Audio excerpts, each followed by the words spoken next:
This conference the will now analytical be skills, recorded.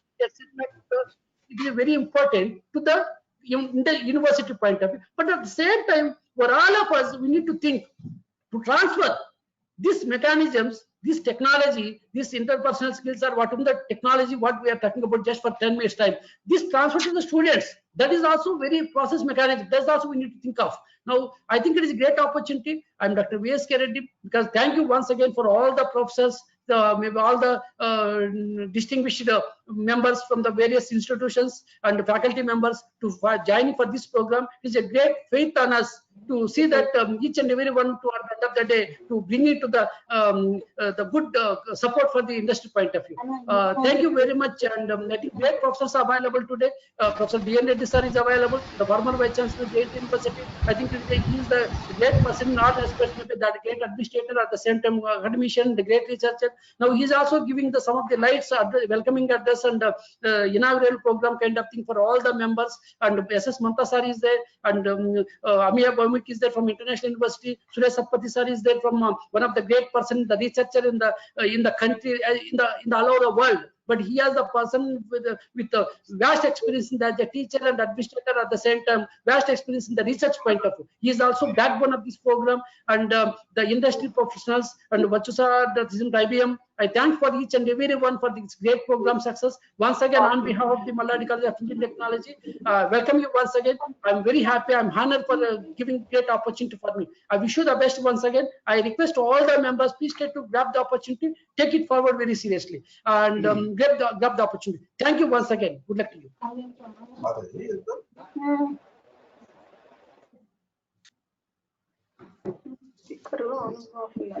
Thank you so much, sir. It's really a great opportunity for all of us to hear you and what is in your words. In fact, it's not only the basic education is very much needed, even above that, the innovation technology and also innovative thoughts of this teaching fraternity is very much important to upgrade this education system, for which you have used, we know that you have used this platform to invite the eminent speakers like Dr. D.N. Reddy Garu, the former Vice Chancellor of Jawaharlal Nehru Technological University, and also Professor S.S. Mantaji, and from even abroad, Professor Amiya Bhaumik, like many more intellectuals are speaking now. It is what exactly you have in your intention, that to have a kind of like innovation in the not only the teaching but even learning methodologies and everything.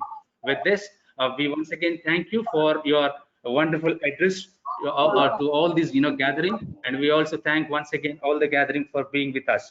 And now this is the time to invite a very eminent personality, and who is known for like university education, who is known for like is a renowned speaker to speak anything which is directly or indirectly connected with Indian education system, even in the worldwide, the education system, how it has to be followed, and how it is to be addressed to the teaching community, and not only teaching community, how best the teaching community will use their resources to reach the student expectation is most important matter for the day. So for which we once again request all of you to be with us entire the day. And now it is indeed it's a great privilege for me to invite Dr. D.N. Reddy sir, the former Vice Chancellor of Jawaharlal, is a leading academician and is known for his affable and inspiring personality. He has begun his academic career as a member of the Faculty of Mechanical Engineering in Usman University, Hyderabad, where he was actively engaged in teaching, research, institutional building, and academic administration. He has served as the principal, University College of Engineering, Usman University, and he has been even served as Dean Faculty of Engineering and Member Executive Council, Usman University, Hyderabad. And he was the head of the Department of Biomedical Engineering and head Department of Mechanical Engineering. All through his 33 years of service, he has been working closely with students, teachers, colleagues, and university authorities to promote academic excellence. And this was one of the things where we have used our resources like Dr. D.N. Reddy to give the keynote just like this. And he is an educator, and he is having many more laurels to his career. He specialized in mechanical engineering. Dr. Reddy holds post-graduation degree in mechanical engineering from IIT Madras and PhD from IIT Delhi, and is the renowned name in the field of mechanical engineering. He is the life member of many professional bodies like Indian Society for Mechanical Engineering, Technical Education, Solar Society of Fluid Mechanics, and Fluid Power, and fellow of institutions of engineers. And he has pioneered more than 30 workshops and conferences at national and international level. He served as a project investigator for over 15 sponsored research projects.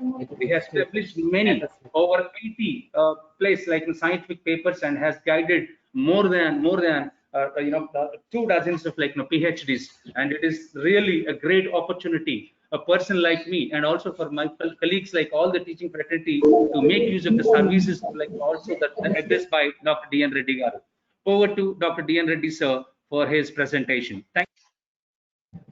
Yeah, thank you so much. I welcome all the distinguished professors, directors, principals, and eminent academicians for this webinar.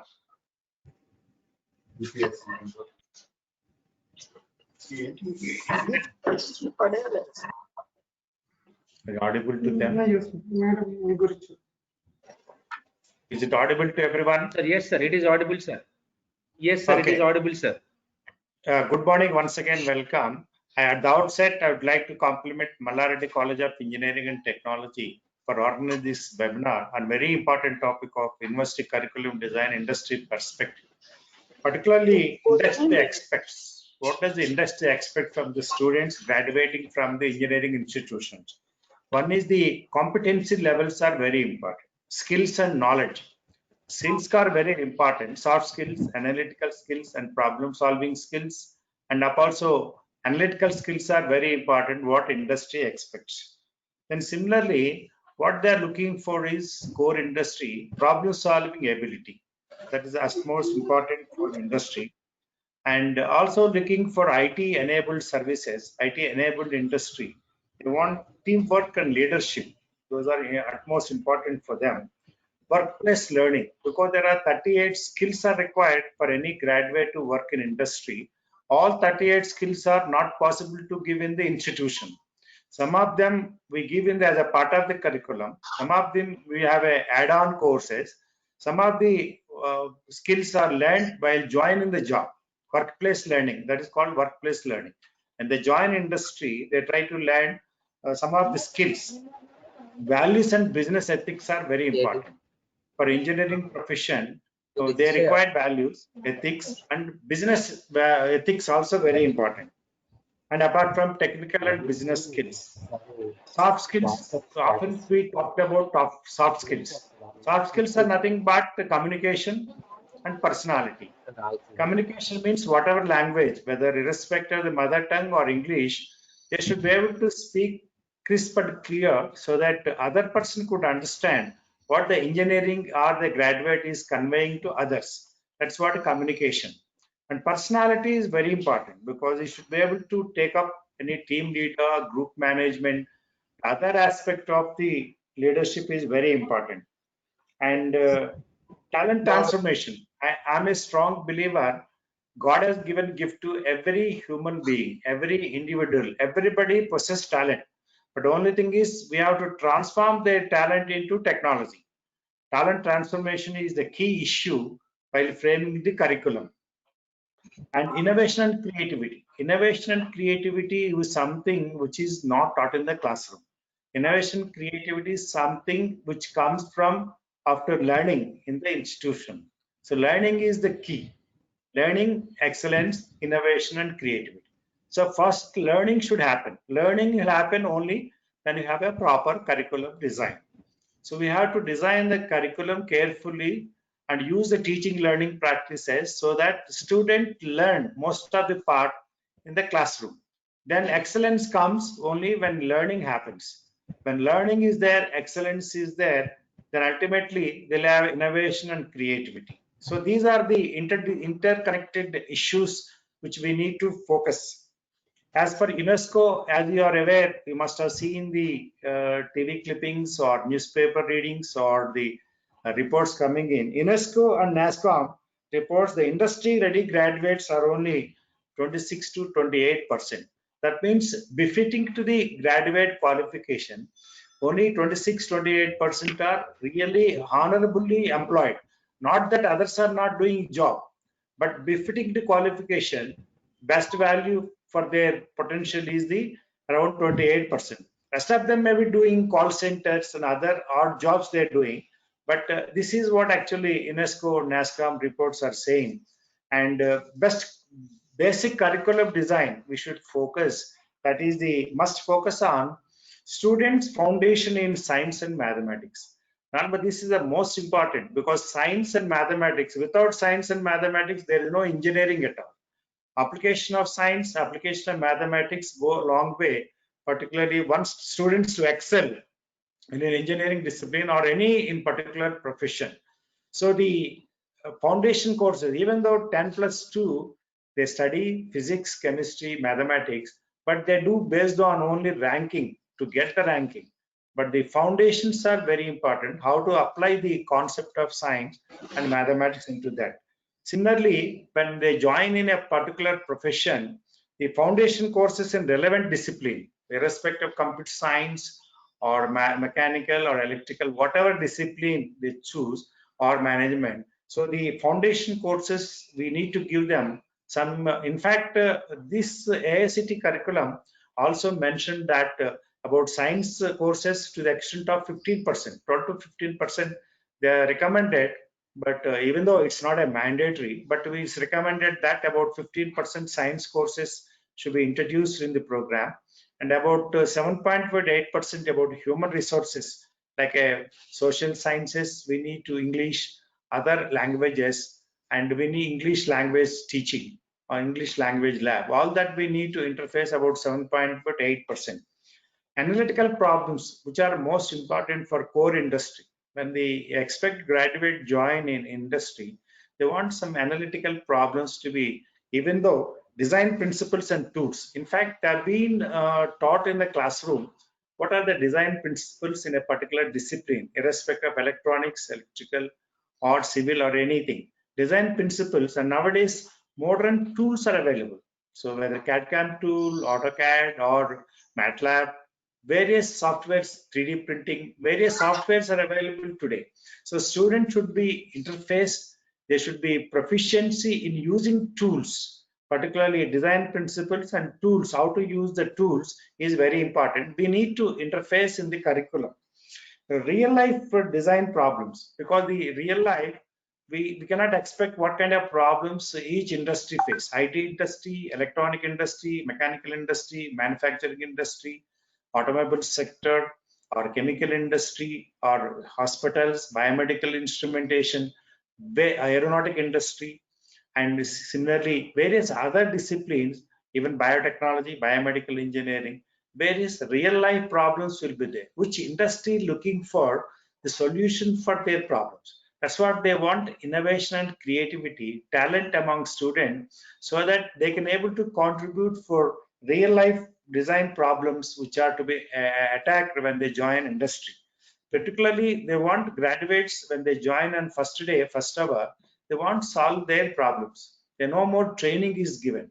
Earlier, we used to give training for 6 months, 1 year, but no longer now training is given. They expect that engineering institutions or universities, so they request them to have train them impart skills, so that they'll be able to contribute for development of industry, ultimately product design and manufacturing, and available to service to society. This is what actually they expect. Possible application areas of course. What are the possible? Suppose a graduate computer science is graduating from a university or institution. What is the possible application where you are going to apply his knowledge, either hardware or a software, whether what kind of software is going to develop, whether IT enabled services, insurance or banking, or product design, or various trivial issues they need to possible application. And areas depends on areas of the code. Electronic industry, entertainment electronics, communication side, and microwave, radar side, different electronic components, or because similarly power plants or microelectronics, wherever required, these are the concerned discipline. Possible applications are required to be imparted to the student. Process of curriculum development is to identify the courses relevant with the expected outcome. We need to design not conventional traditional methods. We need to have a new look on the entire curriculum design, so that the courses which are identified, which are relevant to the outcome. Because nowadays we have been talking about the traditional universities, conventional universities, and modern universities using technology. And we are ultimately are going for ICT based education. So the relevant courses we need to identify when you frame the curriculum. Traditional content based education. We have a basically every one of us used to have a traditional based education like skill driven. Everybody talks in the worldwide. Skill driven programs need to there. And it's not possible for us to entire curriculum targeting only on skill. Some of these skills as a part of a main course or elective course or audit course or additional skill development courses we can give. But if we take Indians are highly educated, very hardworking, sincere, communication skills are good. But if we compare with the foreign countries like Far East countries, their skill base is very high. If you take Korea, it's a small country. Similarly, Taiwan, similarly, Japan, similarly, Singapore, Malaysia. Their skill base is very high, 85% their skill base, whereas Indian skill base is less than 30%. So even though we are highly qualified, our students are very good, resilient, anywhere adapt to any cultures, but skills are at most important. So while designing the courses curriculum, we have to keep it in mind what type of skill development courses we have to introduce if necessary part of the curriculum or outside the curriculum or even audit courses or specially designed skill development courses to the extent of 3 months or 6 months while graduate, because once student graduates it's difficult to get him back to the university or to the institution because they'll be on their own. There some of them going abroad, an MS program, MBA program, or some of them going for jobs, or some of them doing entrepreneurs. So skills as far as possible we try to do in the university or institution itself to the large extent possible. Teacher oriented. Till now our curriculum design was based on teacher oriented. Actually, teacher teaches as per the syllabus framed by the university. University is giving affiliated universities. Suppose we have a JNT University or Osmani University, curriculum is designed by them.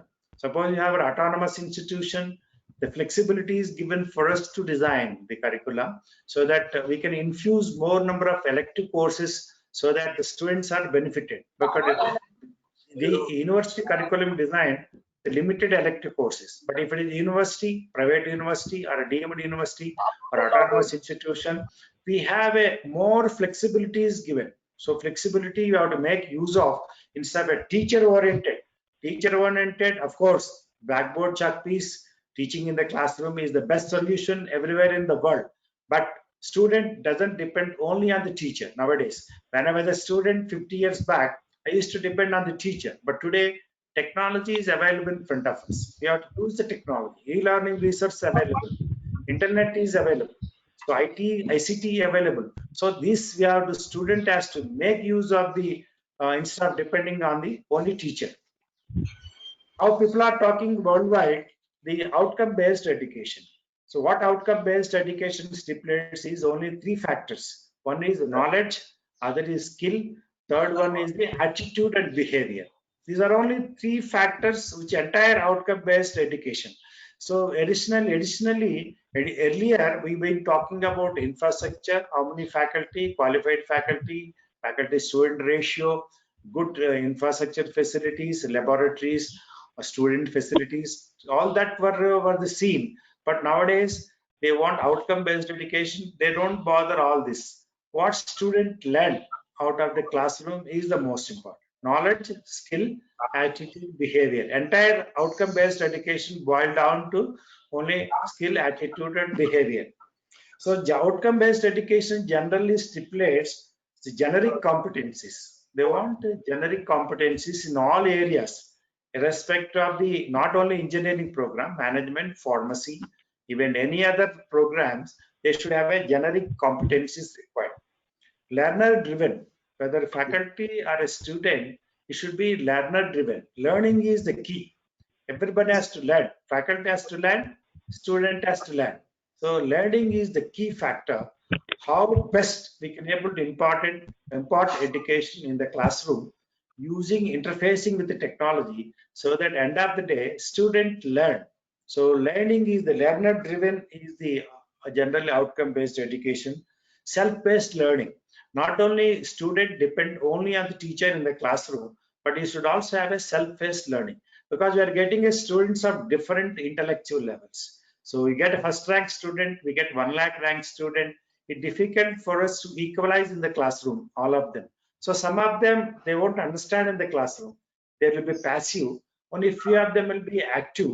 So they're passive learning. They go there and they may spend 5-6 hours or 3-4 days to understand the concept behind us, even though teacher has given inputs to them, but they don't straight away understand in the classroom. So that's called self-paced learning. They also need to understand their own effort. Activity-based outcomes. Nowadays, we have been talking about activity-based learning. Not only teaching in the classroom, there's some activities to be carried out so that better understanding will be there. So in the role play or any other concept we are introducing in the classroom, so that student can learn in a better manner. The learning approaches are important. So different learning approaches are there. So one is the face-to-face learning using LCD, PPT presentation, then web-based education, then we have a computer-based education, graphic charts, visuals.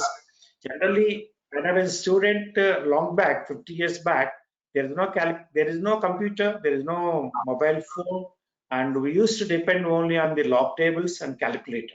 But today, technology in front of everybody. Student can afford to buy laptop, student can have internet connectivity, student have a internet, everything can be downloaded and the information is available on the fingertips. So we have a learning approaches are important. So various pedagogical approaches, different normal views of pedagogy only in the nursery and school level earlier we've been talking about. But even for higher education, even for engineering education, even graduates, normal graduates like BSc, BCom, or any other profession, architecture or pharmacy or planning or management. So pedagogical practice to be identified. What kind of pedagogy we need to? Pedagogy to decide, we have a Bloom's taxonomy. Bloom's taxonomy is very important for worldwide. Every country is implementing Bloom's taxonomy to identify different pedagogical approaches. So Bloom's taxonomy enabled us is an inverted pyramid. So pyramid will be there. So different approaches like understanding, reading, and analyzing, evaluate, and ultimately to create. So that is what the Bloom's taxonomy. And the Bloom's taxonomy enabled us to decide what kind of pedagogy we need to impart in the classroom. Same pedagogy doesn't work in every classroom. So electronic course is there, computer course is there, mechanical is there, aeronautical is there. We need to have a different approaches. Ultimately, teacher is the better judge. Teacher is the best judge, so that he will decide what kind of pedagogy we have to introduce in the classroom, so that end of the day, our idea is to how best we can make the students to understand. Our job is to make them understand. So to make them understand, we also know understand. We should read. We have to continually update our knowledge, either journals, international journals, or e-learning resources, or open research available from MIT, Cambridge, Oxford, Stanford University, whatever. So students, teacher has to continuously improve the knowledge. So keep above, not confining only syllabus, what is prescribed by the university, and teach as for unit wise. That is not going to help the student. Ultimately, students want better knowledge, better understanding. A high level of understanding should come in the classroom. That's what I expected. So Bloom's taxonomy enables us several levels of learning, identify key outcomes. Every course, we need to have a outcome should be there, whether course outcome, program education objective, program specific objective, and mapping of PO and POs, and similarly mapping of the course as well as program. And we are in this endeavor, we have a graduate attributes are there, about 12 graduate attributes. So in American education, school education, they call K11, but in engineering education, we have a K12. So 12 graduate attributes are there. So these we need to, these are all called like a program objectives. So the graduate attributes, we have to see that they're being imparted in the classroom. Activity-based learning and outcome-based education, OBE and ABL, improves the level of understanding among student community. Why you are following outcome-based education or activity-based learning is only to say that students learn end of the day. Even the lowest weak student, academically weak student, should be able to understand and carry forward. And at the end of the day, he should be the better student and best student coming out of institution. Institution name, institution reputation, it comes from students graduating from our institution, where they are placed, what they are doing, parental satisfaction in society, how they view the university or institution. End of the day, they are going to judge how the institution or university is working, because society perception will be there. Alumni's perception will be there. Industry absorbing student, they have their own perception of the graduate student coming from a particular institution. So there are different perception levels will be there. Not that suppose a university 80% or 85% or a college particularly getting marks is one parameter, but it's not the only indication that the students are best. Students are best only they are very good skills, better understanding, and better leaders, team leaderships. Then only they can able to imbibe higher level understanding, so that they get a better placement and better entrepreneurs and better educated and also good citizen to the country. Ultimately, it's not the only education, but they should be good citizen of the country. So when you design a curriculum, keep all these aspects to consideration. One is the basic courses required, then should be communication skills are important, how the societal they are going to serve the society, how the institution is useful to society, what are the outcome of technology, should be able to improve the life standards of the people. So when we long back, we don't have mobile phone. Today, mobile phone is there, smartphone, everything you can get split second. What's happening 3,000 kilometers away? That is the technology, mobile communication technology. Similarly, digital electronics. So these are all technology. We are engineers, they are only responsible for developing the technology. Ultimately, the technology developed should go to the people, improve their life standards, either housing or food or a shelter or livelihood or transformation or a transport, whatever transport sector. Ultimately, our technology, whatever you develop, should ultimately transfer to society at large. That should be the criteria. Individually benefiting is fine. Individually, one get graduated, postgraduate, good get job, you buy 2 houses, 2 cars. That is a part of the life. But end of the day, the student should be told. So it should be good entrepreneurs. They should serve society out of their technology inventions. How the society is benefited. Our curriculum should address these issues while keeping it in mind. So the elective courses, open elective courses, and the compulsory elective courses frame such that so we should be able to latest technologies we have to interface into that.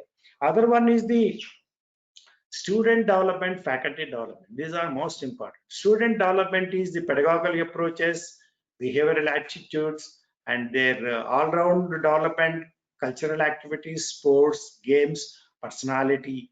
This student development is important. Apart from that, faculty development. Faculty has to update knowledge continuously. There should be organized faculty development program in-house, or they should be sent here, sent to other institutions of higher learning, or they can take online courses. Today, MOOCs courses are there. MOOCs courses are there, and Government of India come out with a SWAYAM platform. On SWAYAM platform, so many courses are available. MOOCs or NPTEL or other e-learning research developed by UGC, AICTE, they are made available to us. Apart from that, they can also access from other international institutions of repute like MIT or Stanford University, Oxford, Cambridge, or California Tech, whatever universities abroad. So they can learn from here. So the faculty has to learn, not that come to university, come to the institution, teaching and get out. That is not the expected from a good faculty. Faculty is a continuous learning, continuous improvement of the student is utmost important. So in this endeavor, e-learning online courses supplement the learning capabilities. They don't substitute for classroom. Classroom is a must. Apart from that, they should supplement the e-learning resources, online supplement online learning. These are key issues which we need to focus while designing the curriculum. Project-based learning and demonstration of skills are important in designing the curriculum. Project-based, because internship is a must actually. Unfortunately, in our country, large number of students are graduating. All of them accommodating in industry becoming a problem. But we have to see that it's responsibility of the university or institution, see that internship. So when I was a principal of Usman Engineering College, second year level, electronic computer science, we have taken 2 courses, and all of them we have sent for minor project, about 4 weeks in industry. And after that, they have done project internship, they have done. All of them have a good placement. But that is, of course, we need to do that. Minor project, major project, internship with payment, internship without payment. But the institution has to take responsibility. Now, what's happening is that student taking interest and he's having his own connection, try to go to internship. Maybe some of the universities, some of the institutions, they are also doing their best to place them. But some of the rural universities, rural institutions, they're finding difficult to send them for internship. So internship should be a part of the curriculum. So we have to make a provision that, so 4 to 6 weeks, if preferably 8 weeks is mandatory.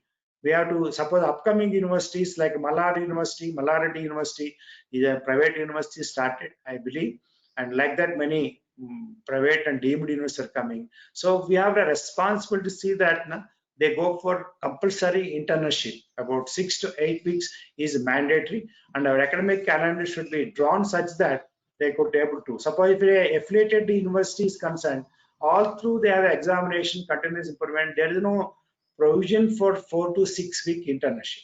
But if the autonomous institutions, deemed universities, private universities, we should make mandatory internship provision should be given about 6 to 8 weeks. That is going to give a confidence level to the student, and also he will understand what are the industry problems, what the industry is facing, what industry expects.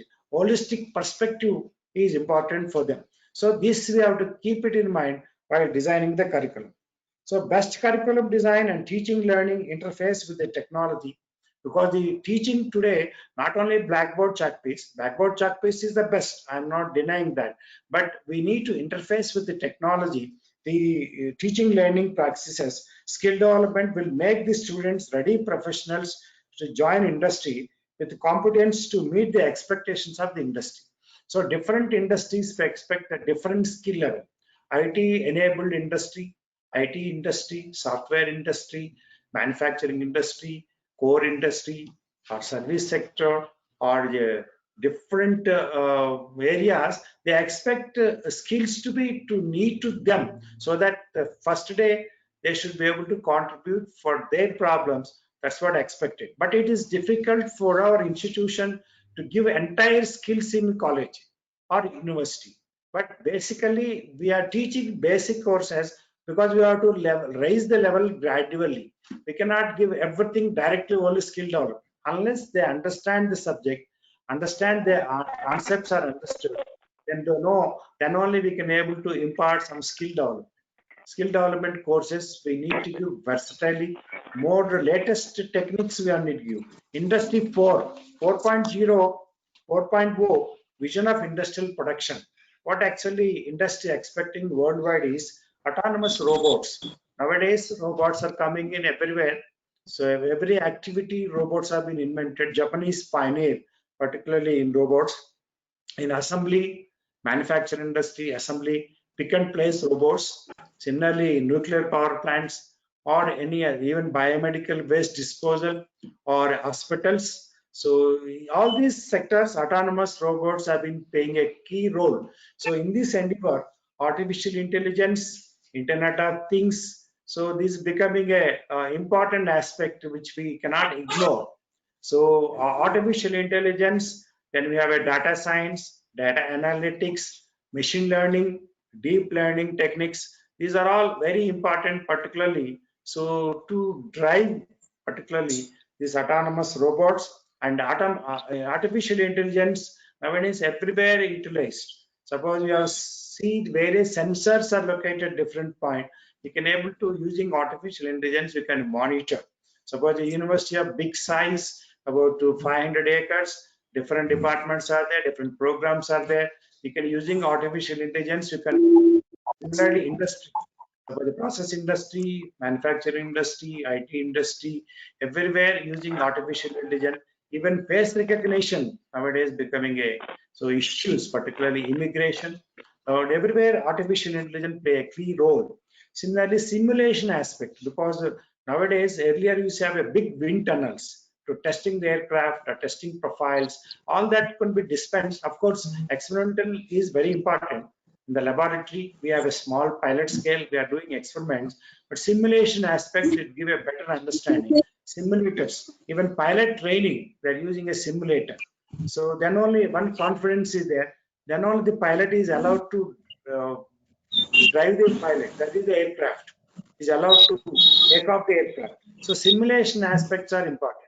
Electronic simulation, electrical simulation, hydraulic simulation.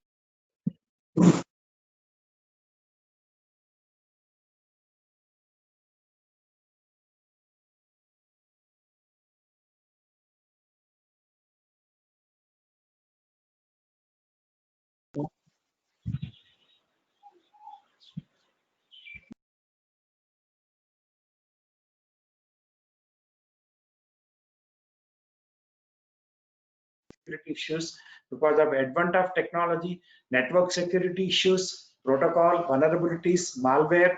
So there are several issues. Our personal identity, your email, your password, your banking transactions. So all these issues. So these are cyber security becoming issues. Particularly malware vulnerabilities are access prevalent everywhere, and frauds are taking place. So cybersecurity sensitization among students, among public, among faculty is important. Cloud computing is another aspect, because everywhere we cannot locate data centers. So data center will be expensive. Every institution, every college, every university have a data center. Suppose a particular data center softwares are available, we can on using a cloud, we can able to compute. So the whatever aspect problem solving using a cloud computing. Then similarly, high performance computing, because supercomputer, so particularly then we have 1 petaflop, 2 petaflop, 11 petaflop, the computer which we cannot afford because it's costing 30 to 40 crores. Every institution cannot do that. So the high performance computing, some problems like mathematical problems or crypto problems, cryptanalytic problems. So we need to solve them. We required high-end computers, high performance computing. These are very important for computer science graduate, that is cloud computing, parallel computing, high performance computing. So these are aspects which we need to focus for the particularly computer science and electronic graduates. Similarly, additive manufacturing, because 3D printing is become a buzzword, particularly for automobile sector as well as for mechanical sector, even for any other profession. 3D printing. If you go to Surat, the diamond cutting, so small trivial machine using 3D printing, they are not educated. They have only skills are there. So many 450 diamond cutting industries are there in Surat, in Gujarat. So they use 3D printing versatilely. Whereas our universities, institution, we had to install some of the institution. I am not undermining some of the institution. They are doing 3D printing, but this versatility, this one additive manufacturing, 3D printing is very important aspect which we need to do. Big data analytics, data science, data analytics, big data, and business analytics. These are important for management graduates, commerce graduates, engineering graduates. Data science is an important, particularly interface with the computer, scientific discoveries. These are all important. So reality, we have to see by designing the curriculum, realities you have to keep it in mind. So normally our academicians, they want these number of courses to be taught, no compromise. So they want basic courses should be there, compulsory courses should be there, core courses should be there. In board of studies, when I was a mechanical engineer, I was at a department, lot of hassles, because when you introduce a course, lot of opposition from many faculty. They don't want deviate from conventional methods. But now internationally, several universities going IT savvy, and new technologies have been interfaced. So we need to have a broader outlook. What is happening in the worldwide instead of looking at our own perception, own level. So we need to open up. We need to open up, and design of the curriculum is very important. Keeping AICTE recommendation, UGC recommendation, that because these are regulating agencies in our country. UGCs for high universities, we have 995 universities in this country, 130 deemed universities, about 300 state universities, 44 central universities, 44 institutions of higher learning like IIT, IIIT, NITs are there. Similarly, we also have a nearly 300 private universities are coming in now. So private universities are managed by state government level. So there we need to be careful because improving the quality. So ultimately, any government of India want that access, inclusion, and quality. These are the three important parameters. Access means all the needy students who are deserving to be pursued for higher education, they should be given opportunity. I think India, so you have so many colleges are there, 39,000 colleges, and engineering college about 6,000, and universities about 990. Access is no problem. Any student want to pursue, opportunities are available for them. Inclusion, weaker sections, the gender equality, physically challenged people, opportunities should be given. I think this also addressed to large extent in the country. Third factor is what we worried is the quality of instruction, quality of the students coming out. So that's why we have been talking about outcome-based education. So this is the what important.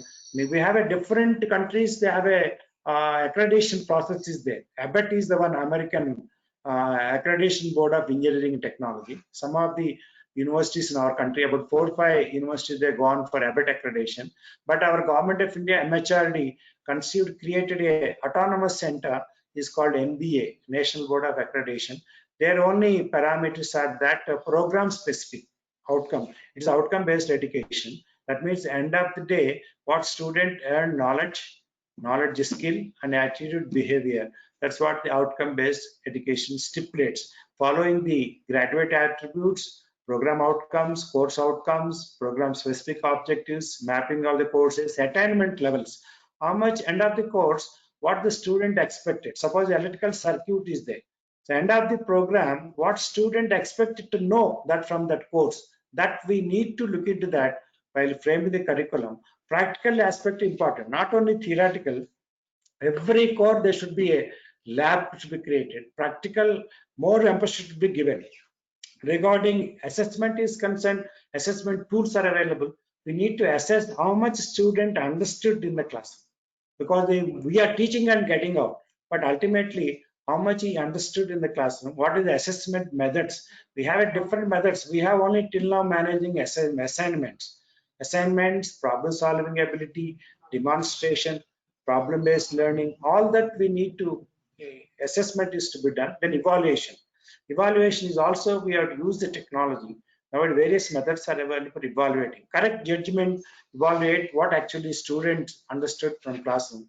Perfect evaluation, grading system, because the UGC, AICTE also implement that. We also instruct that. They also recommend that we should have a grading system to be followed. So grading, actually as far as possible, because the student in our conventional system, their failure, 1 year we have to make them sit at home. I think that will be a taxing on the student, parents, and some of them, they were discontinuing the university system.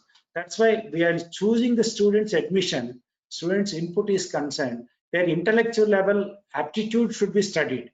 That's why I recommend that. Of course, we have a state universities are there. We cannot play any role. That is a policy of the state government. They want to give opportunity every student. We have 45%, 50% to get into engineering program, whether they have aptitude or not. But if they are private university, deemed universities, they can stipulate minimum standard. Not that because they're helping the students and parents, unnecessarily admitting them, and if they fail, they're not able to complete the course, is a disastrous for them. Otherwise, you could have done for other degree program, other skill courses, that could have been better for them. So we have a recommend that private universities, deemed university, they conduct their own test. Not the test means you have aptitude, you test it. Basic knowledge in physics, chemistry, physics and mathematics, Similarly, basic understanding their mental ability. So these are important, particularly test them, then only admit them so that they can understand the complexity of the programs offered in either science courses or BCom courses, commerce courses, or engineering program, or pharmacy, or management courses, or architecture, or law, or education. Whatever program is there, basic knowledge they should possess. I'm sure that so this impetus, particularly I compliment Dr. V.S.K. Reddy, who has taken lead, particularly organizing this important webinar, University Curriculum Design Industry Perspective, Mallareddy College of Engineering Technology. I also congratulate them. They started a Mallareddy University. So in fact, I tell that V.S.K. Reddy and founder chairman and all other faculty associated with that, see that best curriculum design is given, taking industry perspective, taking all are my inputs. I have given inputs to the, so that by my 40 years of experience, I shared some of my thoughts. You're also intellectual, you're also well educated, you must have experienced industry, and you have all your academic pursuit, understanding. You're all, I don't undermine you, you're all best, but I'm sharing what I acquired in last 40 years. I various capacities worked in Osmania University, JNTU, Defense R&D, then also presently I'm heading the CRO Advanced Institute of Mathematics Statistics. We are working for national security. We are working on cryptography, cryptanalysis, wireless communication, data science, data analytics, artificial intelligence, machine learning, deep learning. Some of the various aspects we are doing research in this endeavor. So based on my experience, I am sharing thoughts. I'm sure that so we'll enjoy, we will hope that we understood what I am trying to convey, and your own way you design the curriculum, university curriculum design, industry based on industry perspective. So keep it in mind, and wish you all the best. For I once again compliment the Mallareddy College of Engineering, Dr. V.S.K. Reddy, taking initiative. I'm sure I don't know how many have participated. Wish you best of luck, and thank you very much for your rapt attention for the last 30 minutes. Thank you so much. Thank you very much, sir.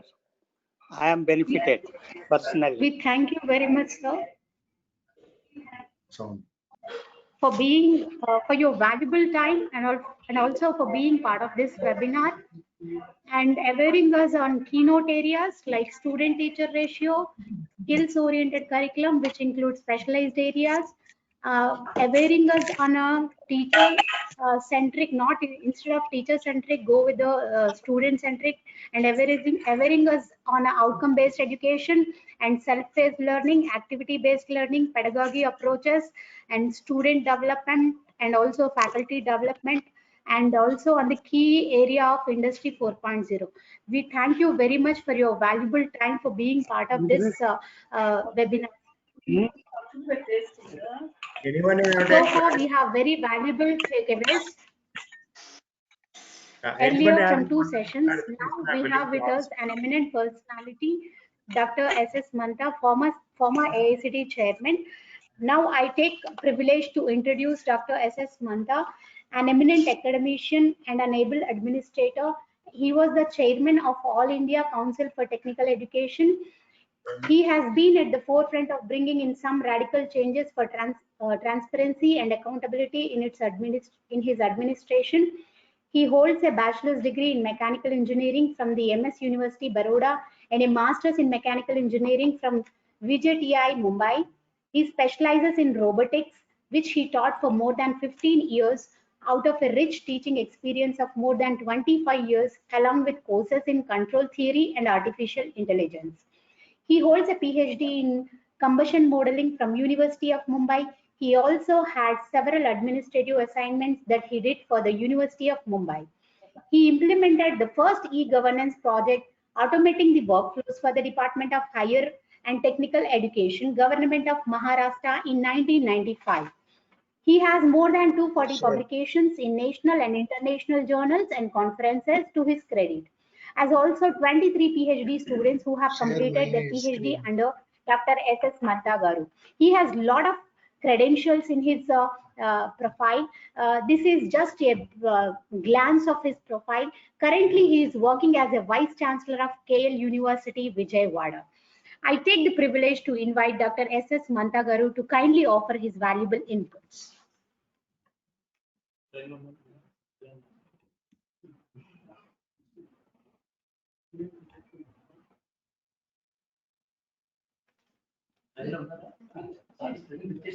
Yeah, good morning. Good morning, Dr. Hello. Hello. Yes, sir. Please carry on, sir. Yeah. We can hear you, sir. Please carry on. Yeah, good morning, Dr. V.S.K. Reddy Garu and Dr. D.N. Reddy Garu, and all the participants for this university curriculum design industry perspective. And thank you for inviting me to speak to you.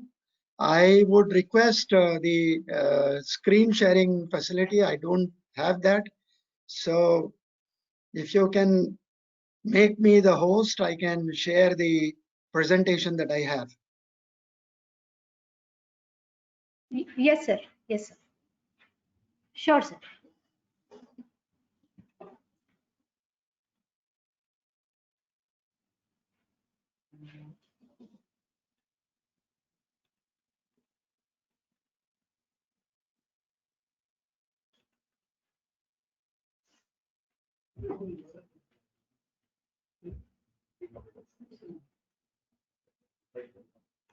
I still don't have the sharing facility. Yes, sir. Yes, sir. Sir, now you can, sir. Thank you, sir.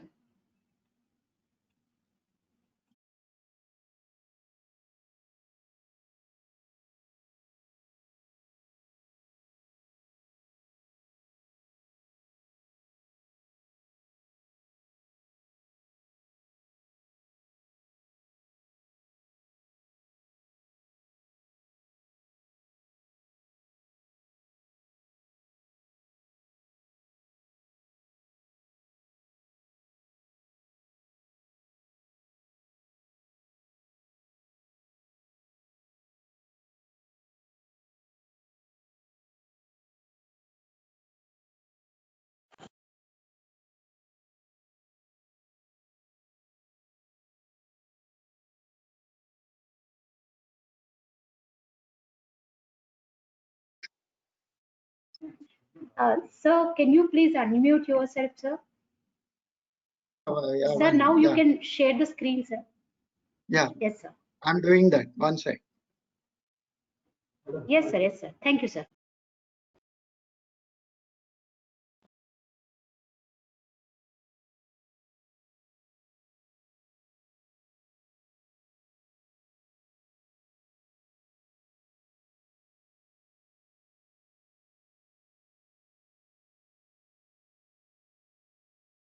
Not audible.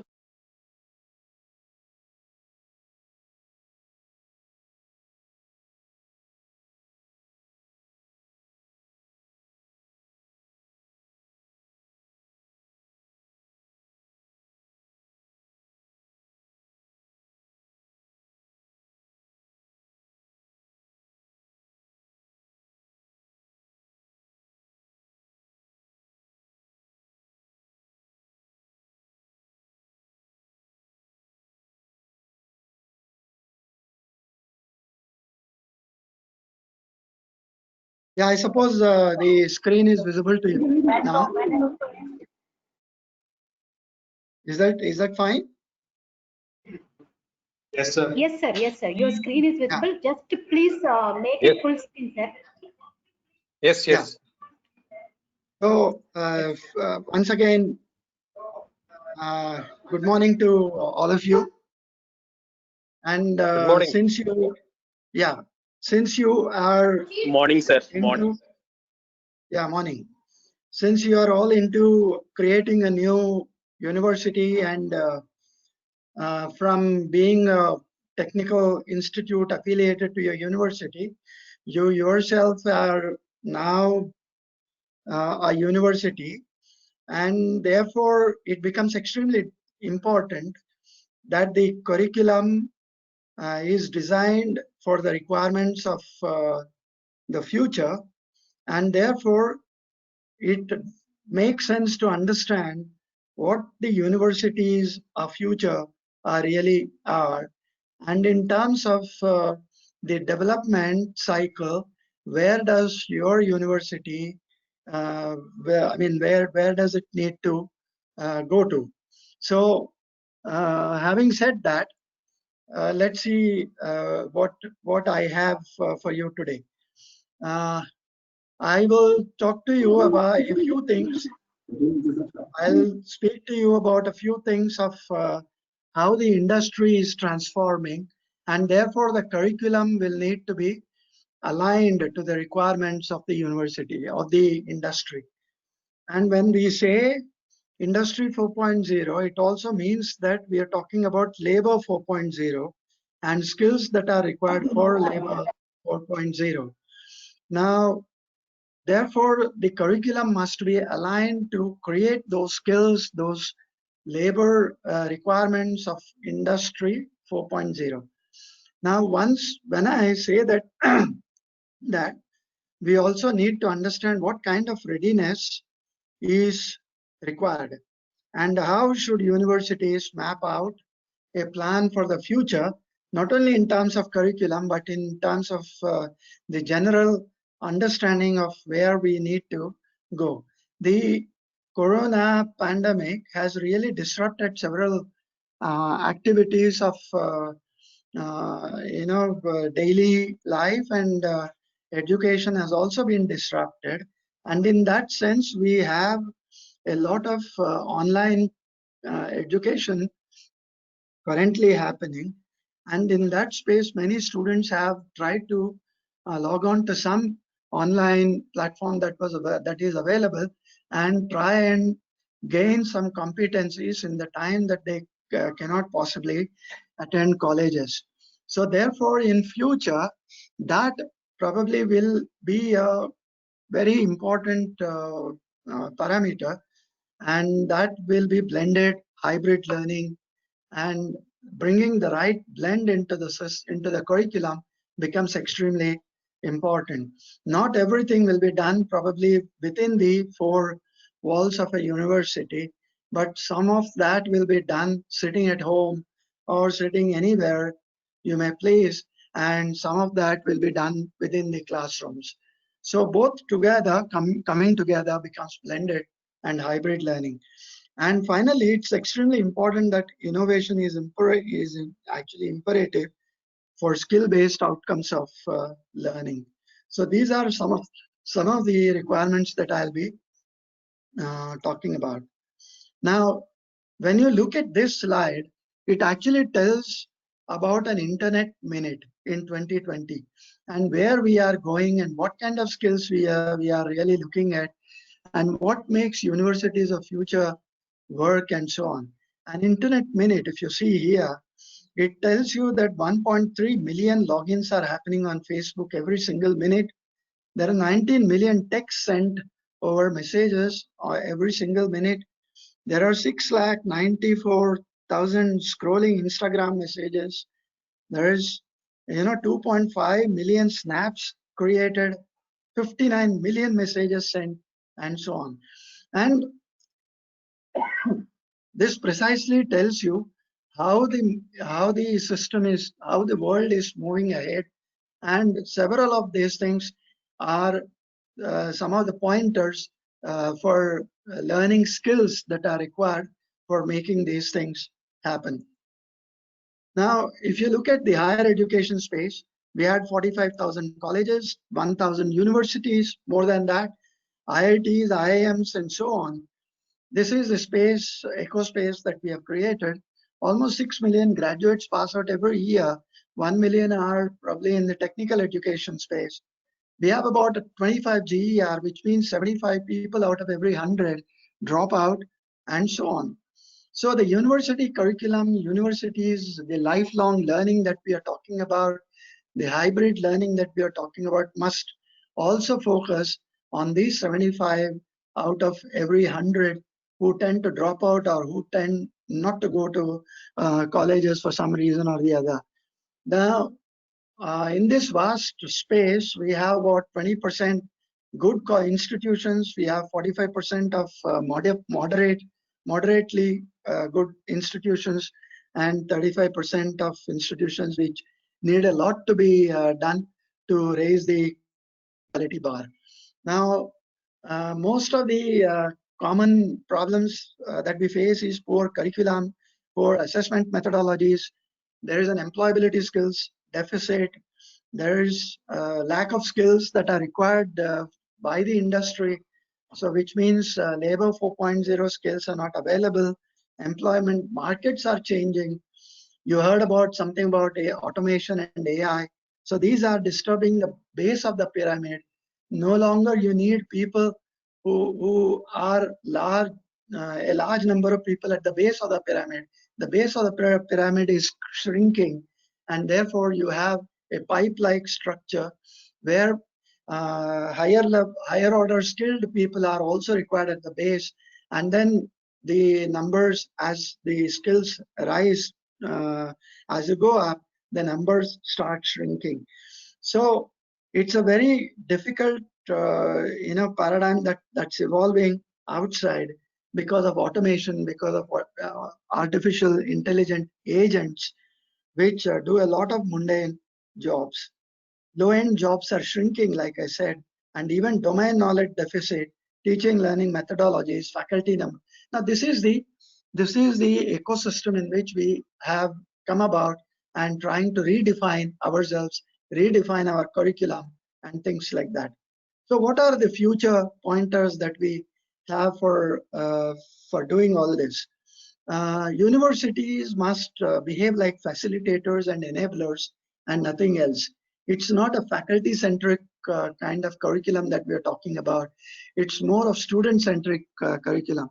And in future, you will also see that the students would increasingly look at designing their own curriculum, creating their own degrees and things like that.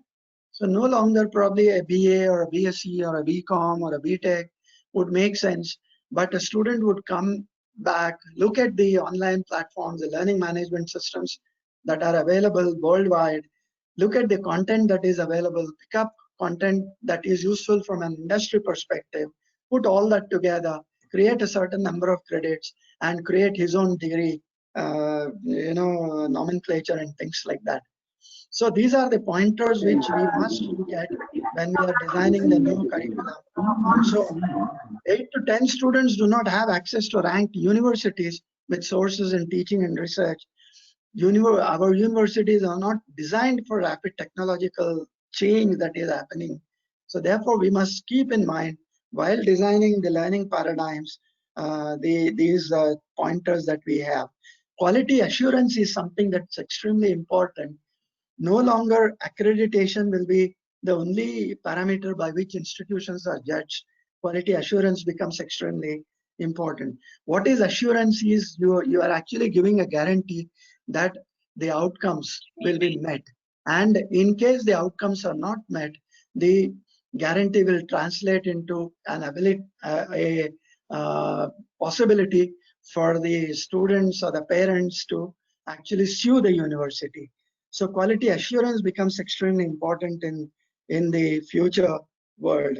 Competency-based skills to help employability. Then you have,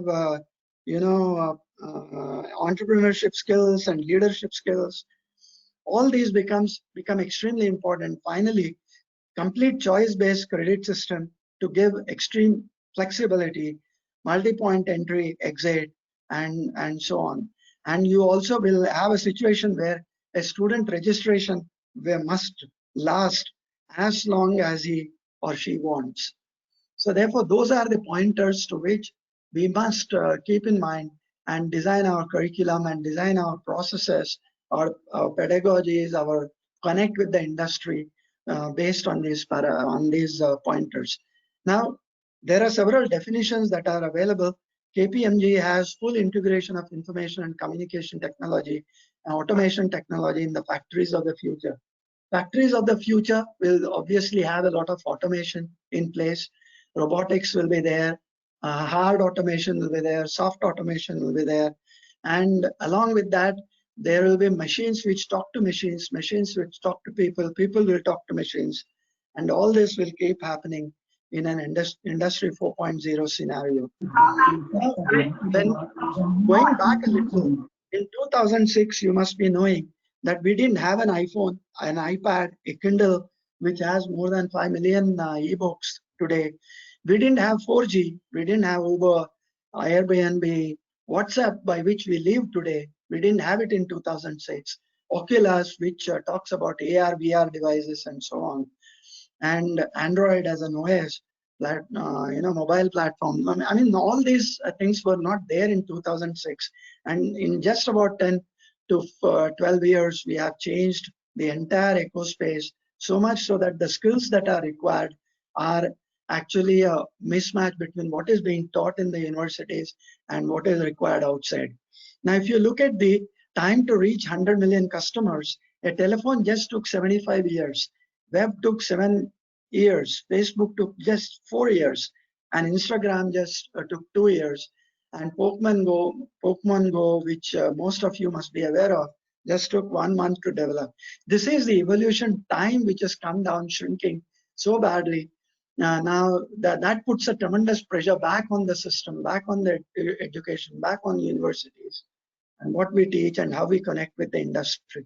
Now there is a digital world around us, and this says that you have 56% urbanization, there's a 67% mobile penetration, there's a 57% internet users, there is 45% active social media users, and 42% mobile social media users. Now this was all 1 year back, and several things have changed for sure. And just one parameter I'll tell you, the unique mobile users has reached almost 80% in just 1 year from 67%. Now let's look a little more. Now every individual that comes out of a university must find a meaningful job. Now if that is not taken care of, then the university curriculum gets outdated, and the university's credibility will probably be questioned. So Industry 4.0 and the digitized economy becomes extremely important. Internet of Things is at one end, product innovation, process innovation, autonomous agents, which is actually artificial intelligence, and digital networking on the other end. And what comes in between this is Labor 4.0 and the skills that are required for digital services, for Industry 4.0, for smart products, smart factories, and whatever will happen after Industry 4.0. Now, these are the skills that are required in order to make a difference. Now, the new technology is impacting all aspects of the value chain. In fact, if you talk about global communication infrastructure, you talk of factory infrastructure, supply chain management, asset management, maintenance, repair, sensors, actuators, control system, anything that you talk about in the value chain, the new technology affects that. Now, further, the product evolution has been so tremendously innovative that the curriculum many times becomes extremely difficult to catch up with what is happening with the industry. Let's look at 4 examples here. Philips lighting, users can actually control the lighting hue. They can make it bright, lighter, and so on using a smartphone. Now Medtronic actually has implanted digital blood glucose meter which connects wirelessly to a monitoring and display device and can alert the patients depending on the level of sugar within the body. Then Ralph Lauren is a shirt basically which behaves like a smart watch where it monitors the human body parameters and sends out alerts.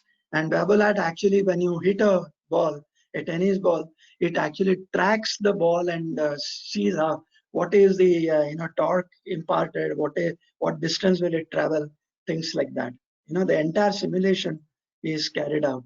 Now these are the kind of products that we are talking about, and most of the products are becoming smart, and the technology that is required there to even understand those kind of concepts will need a certain amount of learning that begins in the university. Now, when we talk about these kind of systems, we also talk about competency-based skills, and these are some of the 2020 skills that are required, which must be built within the university curriculum. Now, first is complex problem solving, critical thinking, creativity, people management, then coordinating with others, emotional intelligence. How do you behave with your colleagues, with your subordinates, with your superiors within a factory? Because it's all there. The concept of top driven activity will completely be lost in industry 4.0, and it will be more or less stabilizing on distributed learning and distributed working and so on. So therefore emotional intelligence becomes extremely important. Then judgment and decision making, service orientation, negotiation skills, and cognitive flexibility is an extremely important feature that's required from an employee's perspective. Now, cognitive flexibility meaning in a multiple situations you must be able to change and adapt and so on, and work in different situations and so on. So these kind of skills must be taught. There are certainly software tools available. There are a lot of material available, content available to engage students into building these kind of skills. It's not that people are just talking about some skills which are required and there's no supporting activity to that. Now, if you look at this matrix, you need analytical skills, critical thinking, problem solving, decision making, and R&D on one side. And on the matrix, the row side, you have interpersonal skills, you have ability of realizing information processing, how fast you can process and how good decisions can you take, can you interpret the patterns and things like that. Ability of changing learning. Now this matrix will actually tell you what kind of skills will be required. For example, problem solving and interpersonal skills will get you at collaborating with people. Problem solving and interpersonal and the ability of realizing, we'll talk about productivity, efficiency, and things like that. So this matrix will actually tell you how to link the different aspects of learning in order to build different skills.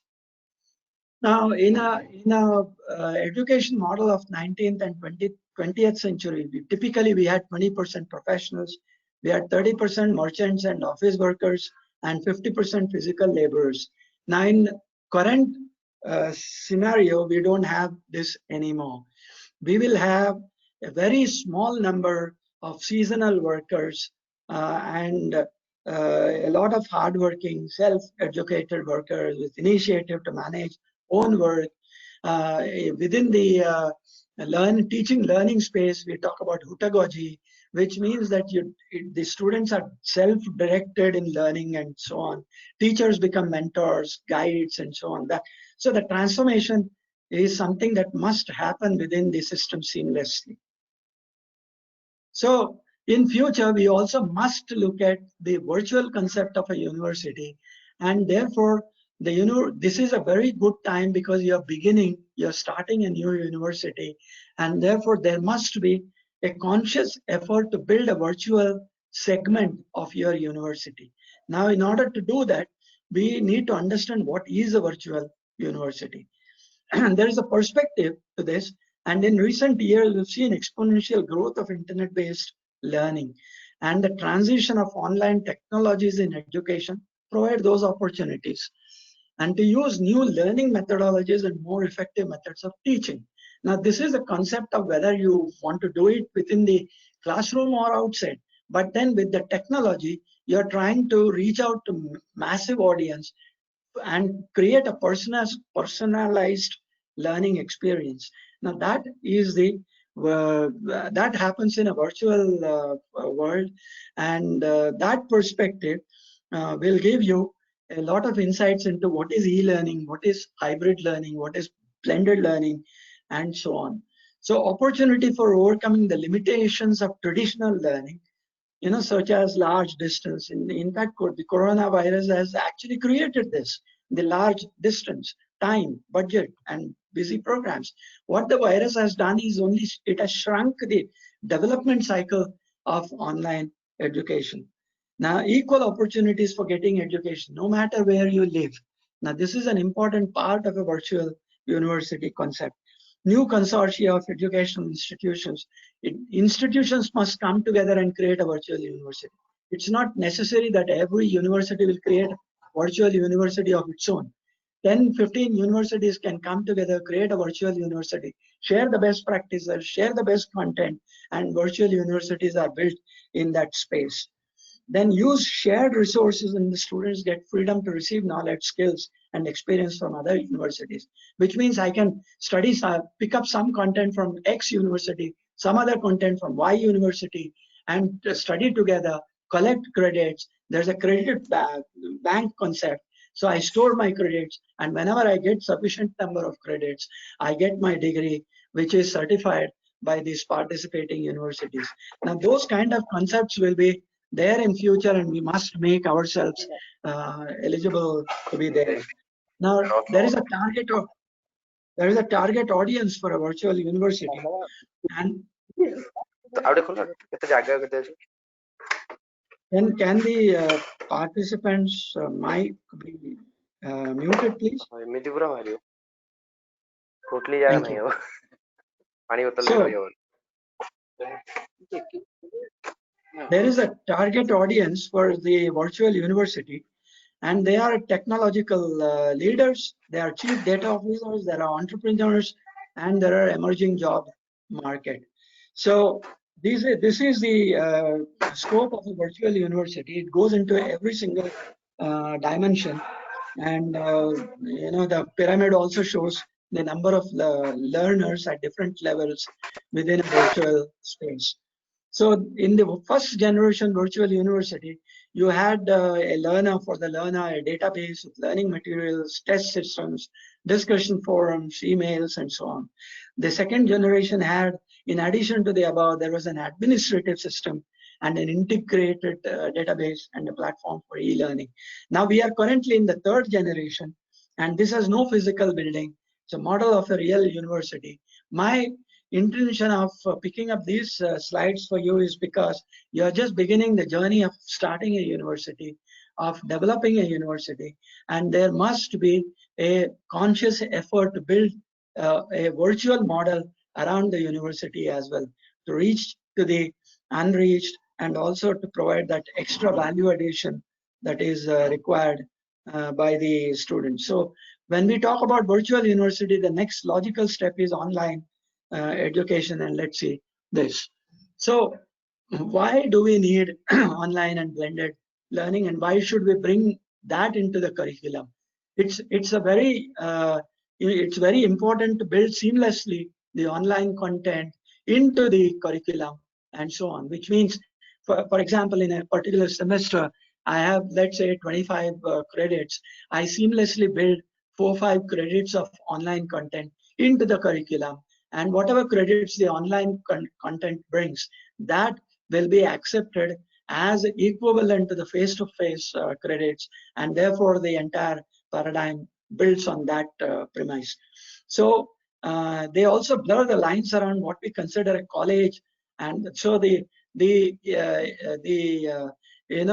approach of a person who has everything and the person who doesn't have anything, those kind of differences will not be there in a virtual concept. So the heart of any such concept is good online content, and therefore we need to source or create good online content. A transparent, efficient, effective, responsive, agile, innovative, and focused decision making is needed. Whether you have a face-to-face university or an online concept or hybrid concept, these become extremely important parameters on which universities are built. In a blended learning concept, like I said, part of the learning happens within the classroom and part of the learning happens online.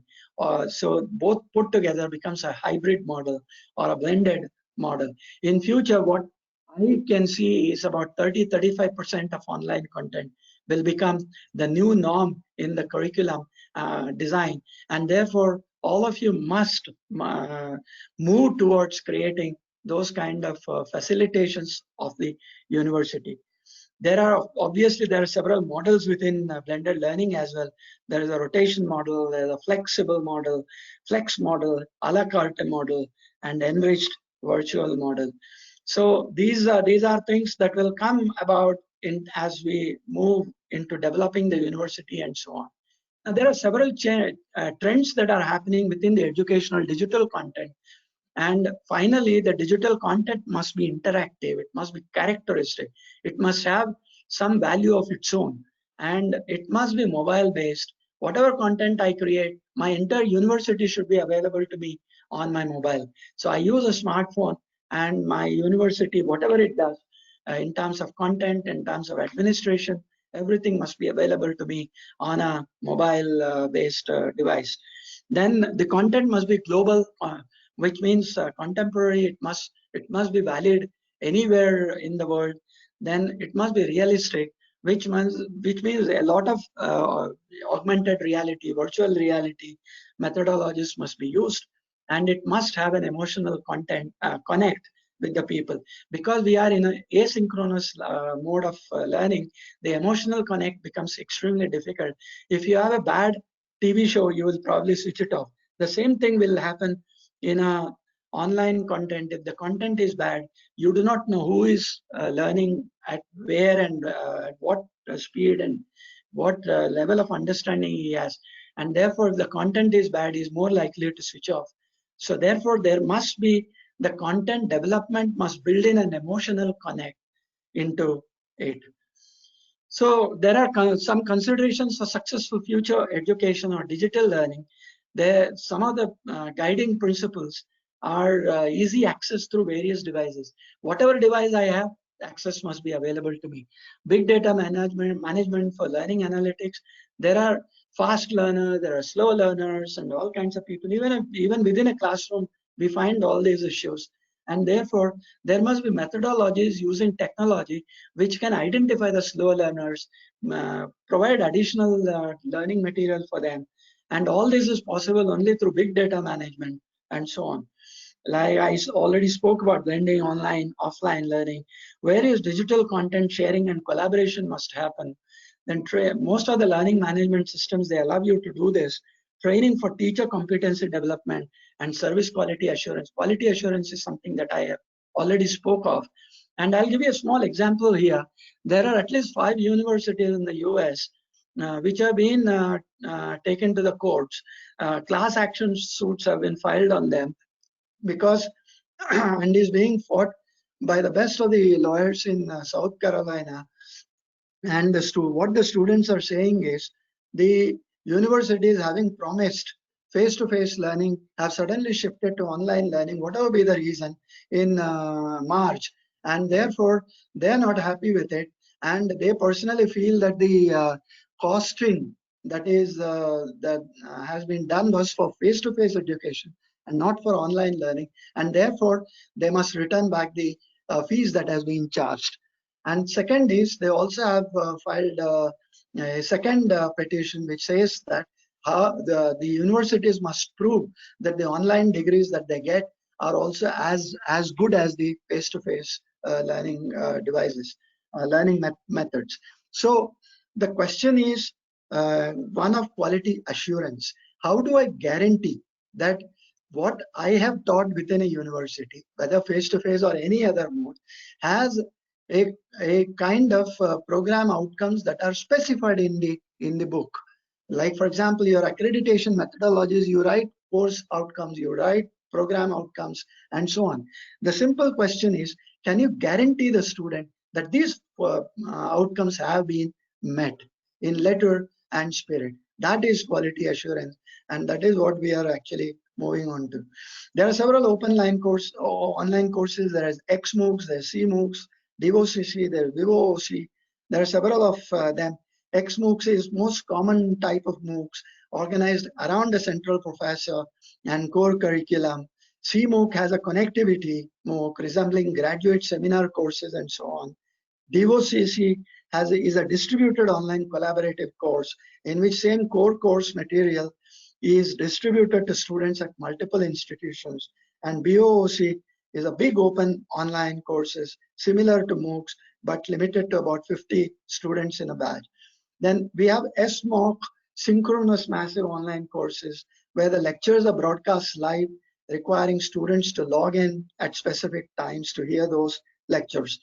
Then we have small private online courses similar to books, but the student-teacher interaction are more closely modeled after traditional classroom interactions.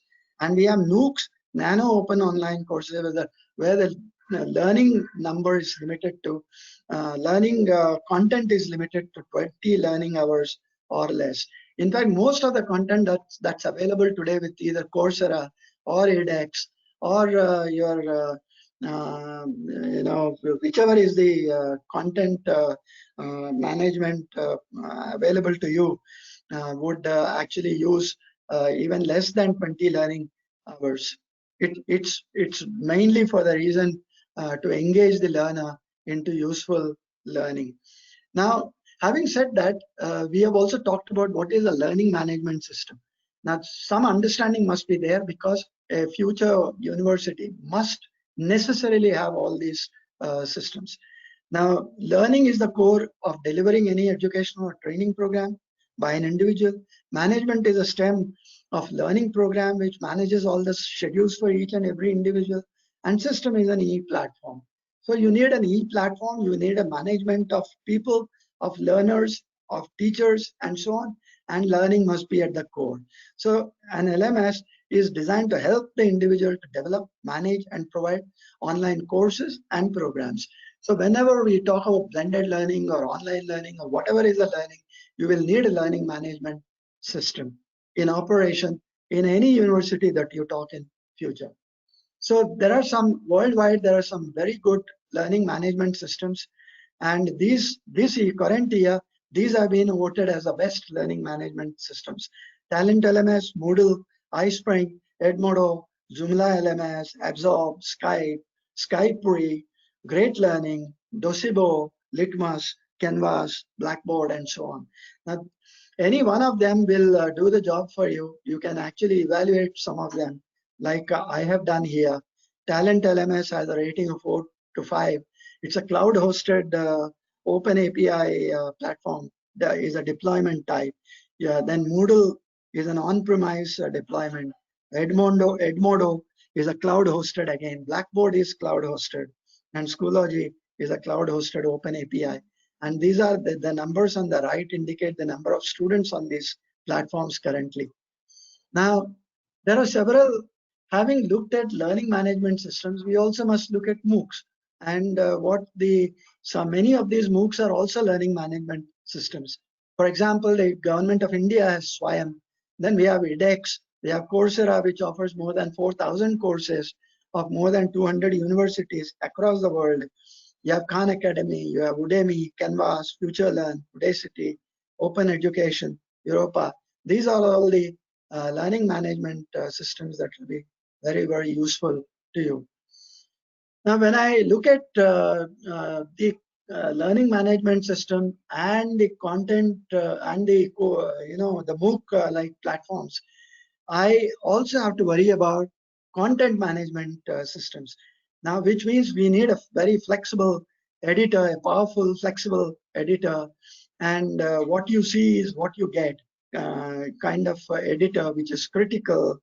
So if you can, make sure you're comfortable and so on. So any platform that you use must have these basic features built into it. And some of the content management systems which you can use to augment your learning management systems is a HubSpot, Squarespace, Wix, and WordPress.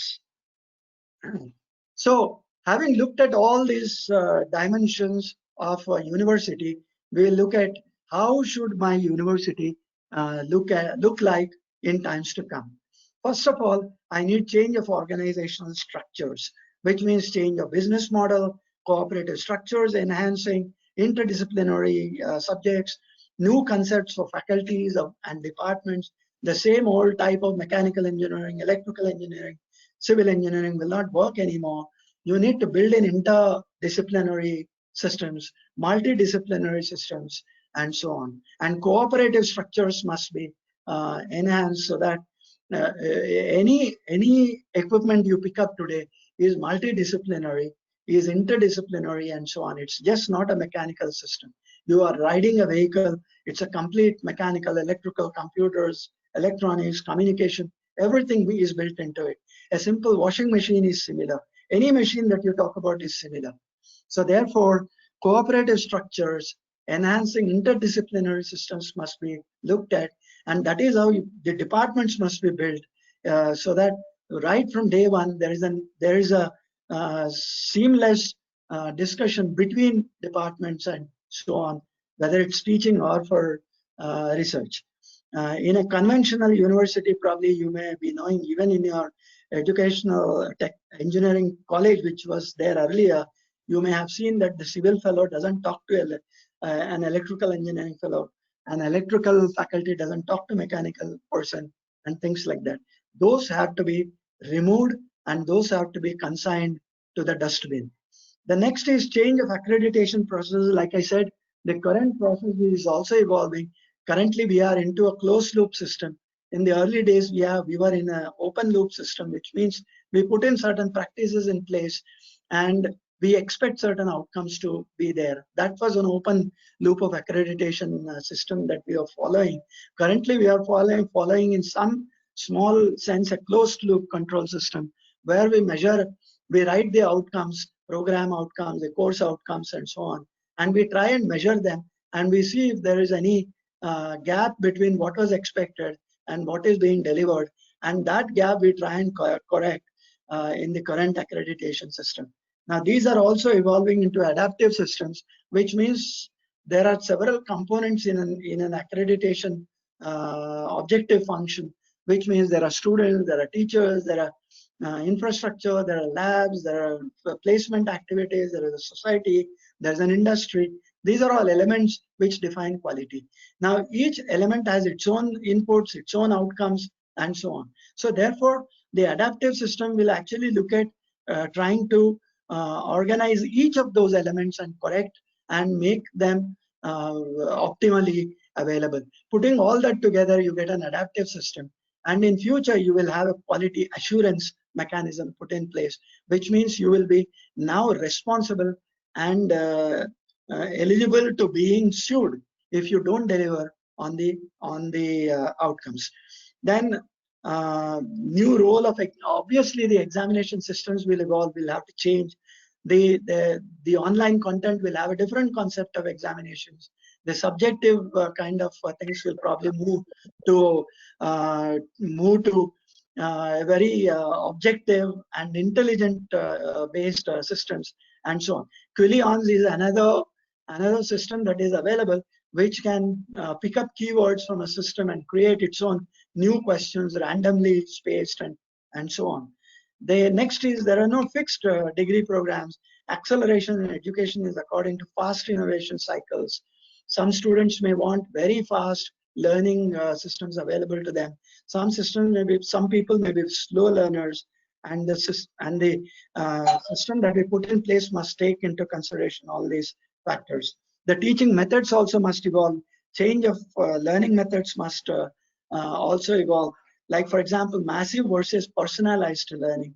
Every student has a certain learning requirements. So the new universities, the new systems that we put into place must be student-centric and look at personalized learning, which is actually difficult to impose, but is something that we need to consciously work on. Then the new universities must partner with industries. They must look at code labs. They must look at pop-up studios, cloud innovation labs, gaming and garage studios. They are using AR, VR devices. You have makerspace, innovation venture development centers, robo rides, AI parks. These are the things which must come into the university space in times to come. When we have all these issues, then there is a possibility of saying that we are moving with the contemporary times.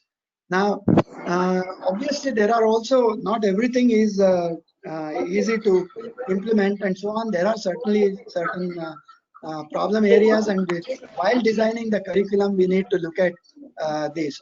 We need to make the institutions using online platforms. Many universities have been using that, and where the content is interactive, intuitive, and interesting, students have largely taken to it, but not all of them. Students are also struggling to connect at the district level, at the rural place, and so on. So there must be smart systems available. Government must pitch in with a certain amount of providing devices and connectivity, and probably the cable TV can be used effectively than what it is being used for and so on. So remote places certainly is a problem area, and BSNL's digital satellite phone terminal can be used to reach out to a large percentage of clientele even within the remote places. Cable TV can be a good alternative where we can shift certain amount of learning time through the cable TV, and there is also the cable TV operators must come on board. Now, what can the government do? Government can provide smart tablets that are explicitly designed to learn online and conduct assessment online. They will not cost more than 5,000 rupees. Now, this is in a generic space. In a private university concept, the university will have to make arrangements to provide these devices for their students who are probably not able to connect on the net. The governments may also have to pitch in by distributing mobile devices for smartphones and so on. Many rules for that nature.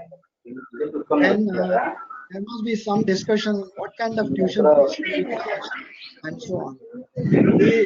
Obviously, there are certain problems you will need to, like I said, there must be an emotional connect.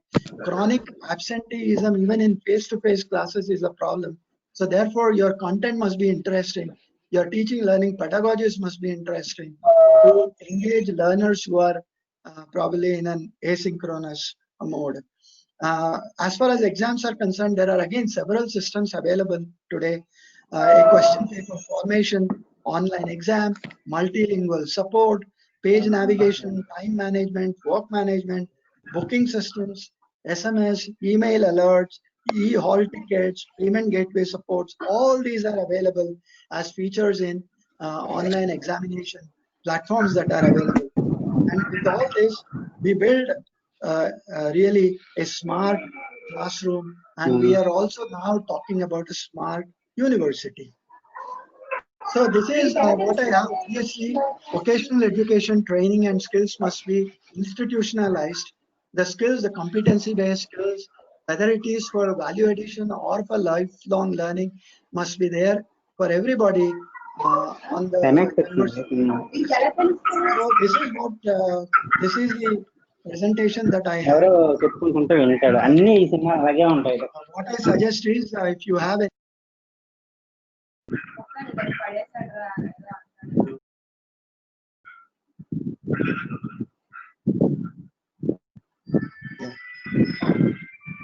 yeah, so I have completed my presentation.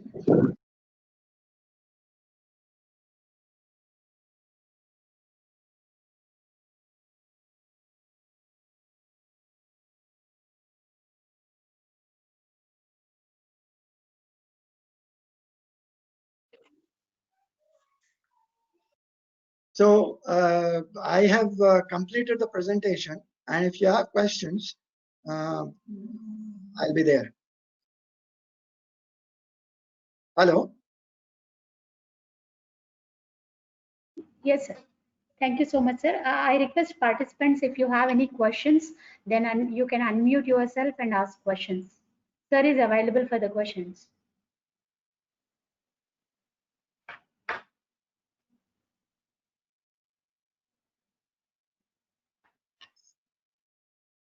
If you have no questions, then we'll probably end here. Yes, sir. Dr. VSK Reddy, sir, want to address. Yeah.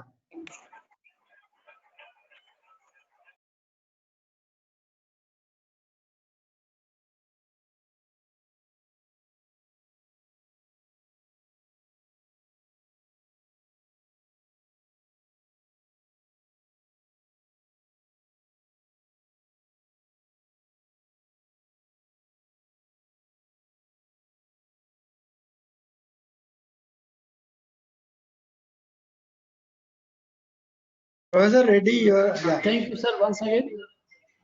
Yeah.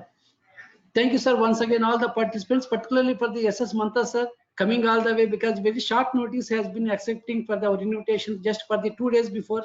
And thank you very much. It is a wonderful lecture, sir, especially for Industry 4.0 and how the academic requirements and how the academic technologies linked to the Industry 4.0. I think all the participant professors, directors, and head of the departments has been grabbing the opportunity. Once again, on behalf of the Maladi College of Engineering Technology, on my behalf, thank you once again on the behalf of the participants. Thank you once again for the Mantha sir coming all the way, particularly for the online initiative, for the especially has been touched upon the virtual university also, because that is most important today, especially for the online content point of view. Thank you, sir, once again. Your name and fame is all over the country. Really, I'm very happy to see you on this great occasion once again. Thank you, sir, on behalf of Maladi College of Technology, particularly even my group as well as the participants. Really, your efforts and towards quality of education, we need to take it forward based on your guidance, based on your advice. Thank you, sir, once again on my behalf. Thank you. Thank you so much. Thank you. Thank you, sir. Thank you. And I request the coordinator to take over the further the next speaker, the live Amia Baumik, Malaysian University. I think after a couple of minutes, he will join for the program, and Amia Baumik and Malaysian University.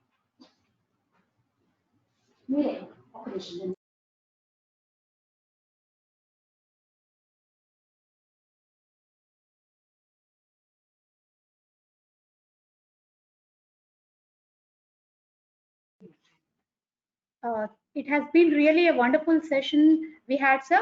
Thank you for awareing us on the need for skill sets for Industry 4.0 and Labor 4.0. Stressed out is very much required for the current education system, and also mentioning of various learning paradigms. We thank you very much, sir, for your valuable time. We appreciate your presence in this webinar, sir. Now, I request Dr. Srinivas Rao, sir, ECE, head of the department, MR side, to address the gathering.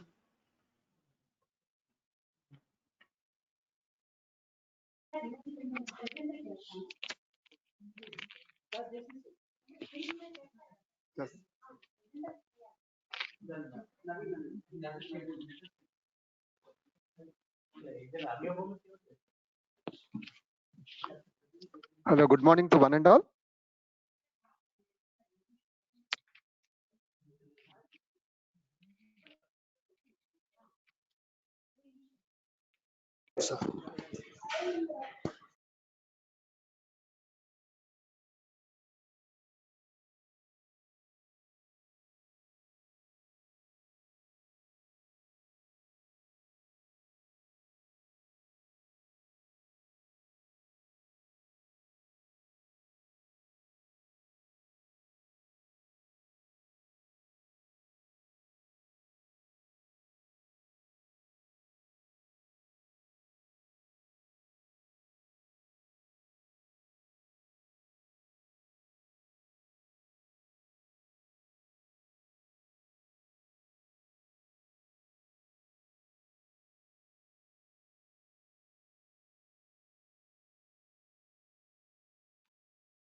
Yeah, good morning to one and all. And I'm Dr. Srinivas Rao, Professor, Head EC Department. So before I start, let me wholeheartedly thanks our beloved principal, Sir Dr. V.S.K. Reddy, sir, for giving me a chance. And it's my honor and privilege to present my ideas on curriculum-based university curriculum design, especially keeping industry perspective in view. And I want to thanks for making me to stand before the legendaries like D.N. Reddy sir, Mantha sir. And now let me start my presentation.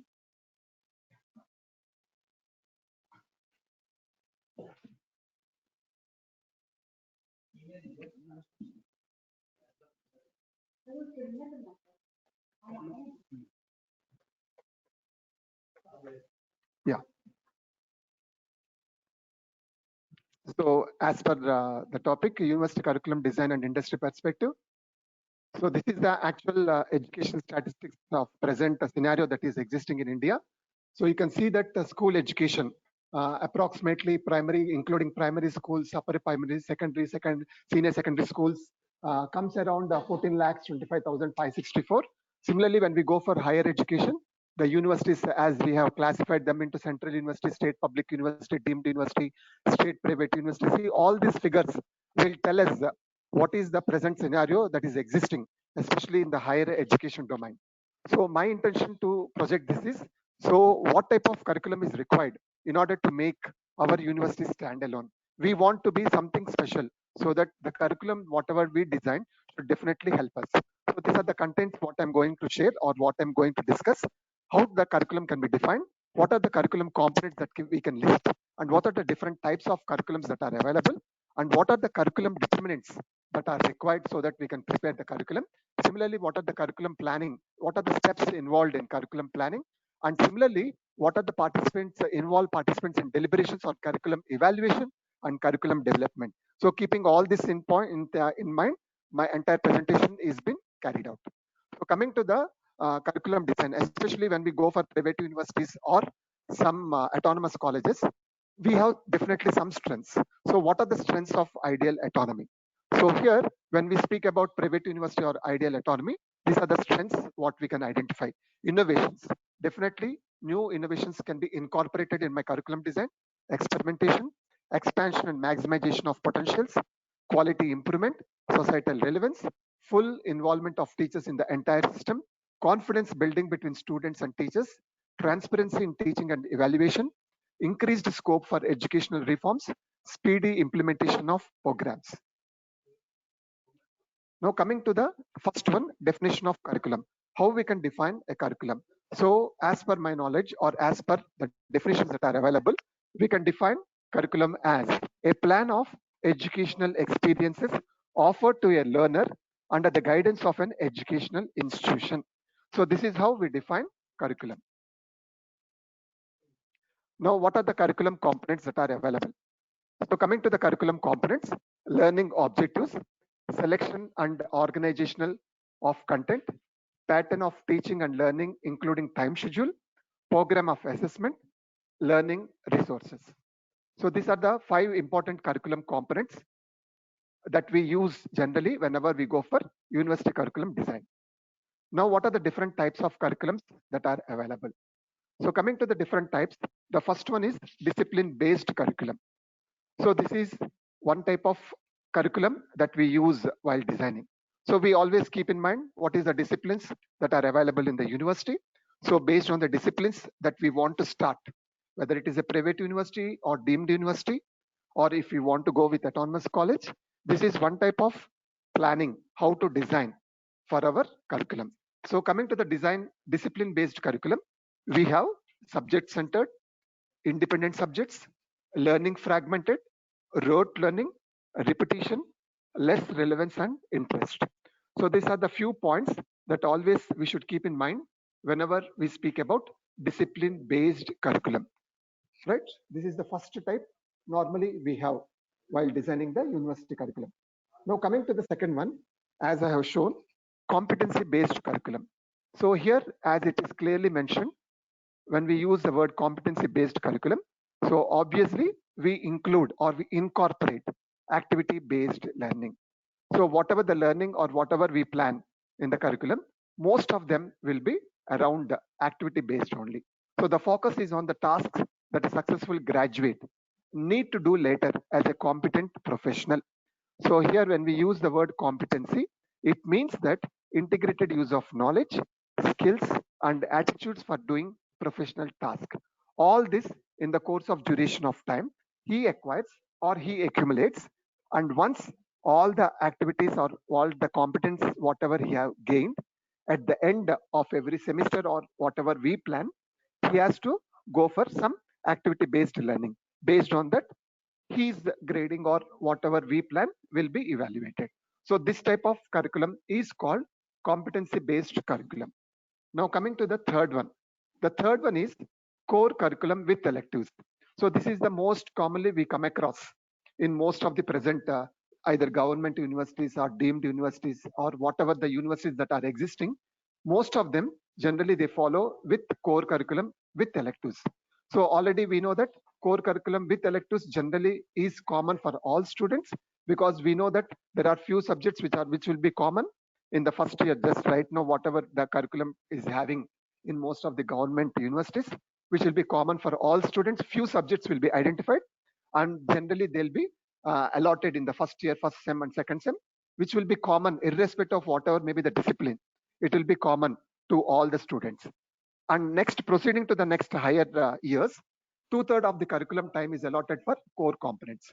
Once they enter into the second year, if you say out of 4 years, when they enter into the second year, then from that time onwards, the actual core component or core subjects will be starting.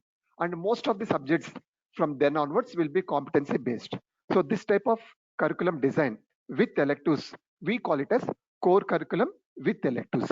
So this is other type of method that is available when we use the curriculum design. Now here you can see that core curriculum have shown hardcore. Definitely it is must. Everybody should must attend and must pass, and generally they occupy in the entire core curriculum, their contribution will be more than or equal to 80%. So here when we say hardcore, obviously it will be, if I say computer science, so 80% will be computer science related subjects. If you take mechanical, 80% will be their core subjects only. Similarly, electronics and communication engineering, electrical, like that, whatever the basic engineering courses that are available, if it is a curriculum, core curriculum based design, obviously that 80% will be core subjects. Now the remaining will be soft core, of course, depending on that particular university, desirable to know. Generally, soft core related subjects will be desirable to know. They should compulsorily attend and they should pass. And the electives, as the name it is mentioned, electives can be core electives or open electives. If I say open electives, nice to know, generally they'll be, in general, no prerequisite is required for them, and they may attend, may pass. So depending on the credits requirement, so accordingly, the final how many credits that the student should require, accordingly they should select. And out of this, because we named it as core curriculum based design, obviously hardcore 80% will be occupied. So this is how the core curriculum based design is been defined. Now coming to the other one, we have the fourth type is integrated curriculum. In this, generally we call it as SPICES model also, which is defined by Harden in the year 1984, which is also one of the important model, where on the left side we are saying this integrated curriculum, generally we have teacher centered or information oriented or subject based or college based, uniform, opportunistic. So this type of different type of SPICES models are available. As I told in the previous speakers also, they told that most of the present existing are all teacher centered oriented curriculum design only. But now by using any one of these methods, we can convert them to student centered.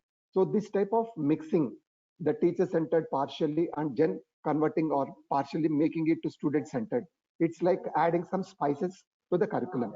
So this type of this method of mixing up teacher centered with student centered, information oriented with problem based, subject based to integrated, college based to community based, uniform to elective driven, opportunities to systematic, generally this type of method we call integrated curriculum, which is also more or we can say that it is also advisable or it is welcome in from few countries. Now coming to the determinants of curriculum,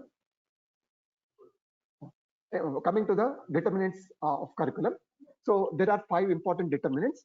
Demands of society is the first one, where when we speak about demands of society, developmental needs of individuals, government, corporates, industries, etc. All this we have to take into care. Now moving to the second deterministic determinants of curriculum, professional needs. So here we have to take into care communication skills, management skills, socio-political and legal issues, ethical issues. Moving to the third one, social and industrial advances. The fourth determinant is educational advances. Fifth one, national employment generation policy and employability. And the sixth one is MHRD guidelines. And the seventh one is what are the resources that are available where that particular university is located. So these are the important determinants of curriculum that we have to keep in mind. Now coming to the next point, curriculum development, there are 4 fundamental questions that are very much required. The first one is the educational purpose to be attained. What kind of individual or employee do we need? So putting to this question, the educational purpose to be attained, to be answered, our curriculum should answer, or we should develop in that particular direction. Moving to the second one, the educational experience that help in achieving the purposes defined. What do they learn? So that is the question. So keeping that question in mind, the educational experience that help in achieving the purpose defined. Next one, how do they learn? So for that, organization of these educational experiences to be answered.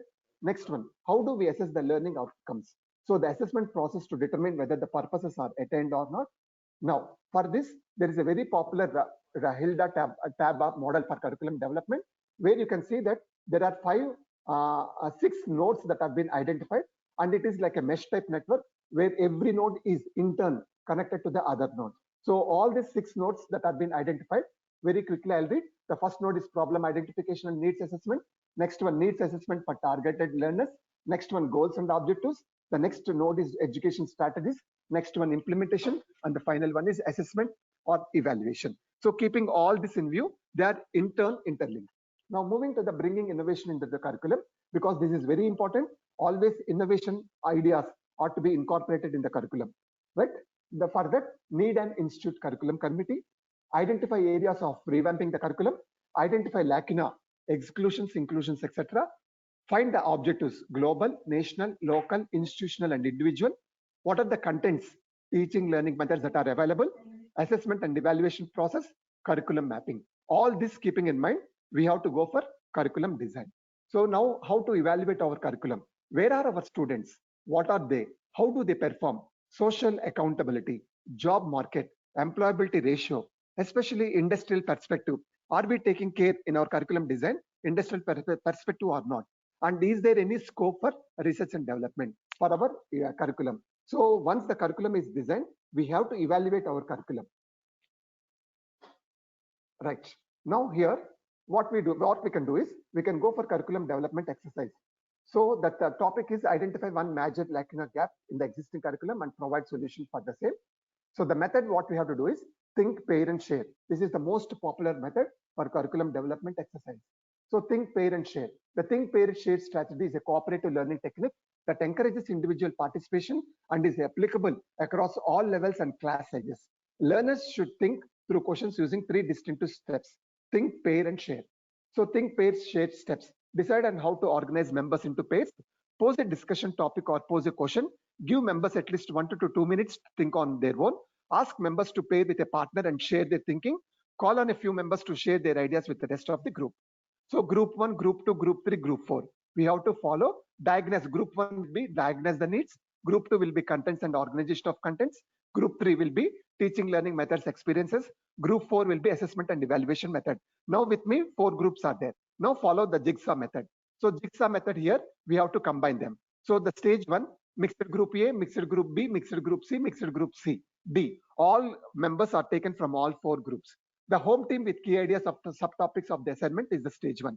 Now move to stage 2. You can see in the diagram very clearly, all ones of all 4 groups are mixed together, which forms team 1. Similarly, team 2, team 3, team 4. So expert team with shared compiled information about the assessment will be my stage 2. Coming to the stage 3, home team with holistic information about the assignment will go back and will form the group. This type of method is called jigsaw method.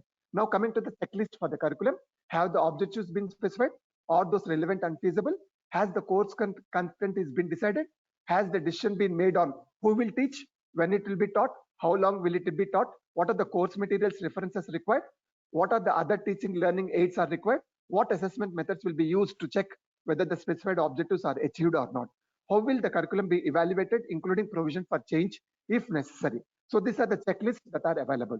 Now coming to the summary, a curriculum is a plan of educational experiences with clearly stated components.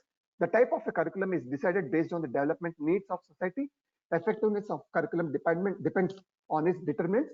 Proper steps need to be followed while developing a curriculum. So keeping all these points in view, so whenever we are going for university curriculum design, so whatever the types that are available, what are the determinants that are required, keeping the environment where we are going to establish, we have to go for design.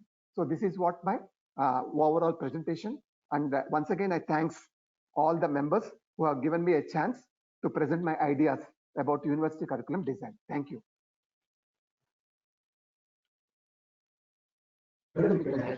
Hi, I thank you very much, sir. MRSET appreciates Dr. P. Srinivas sir for his valuable presentation on the subject mentioned.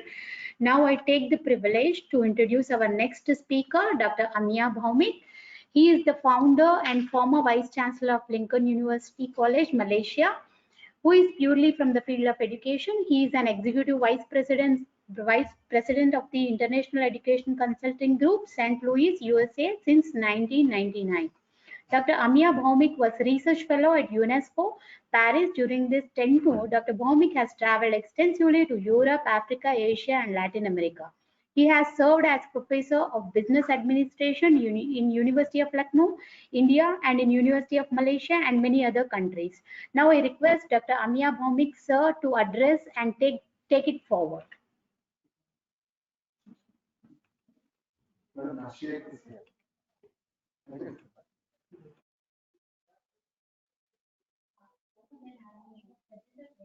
Yeah.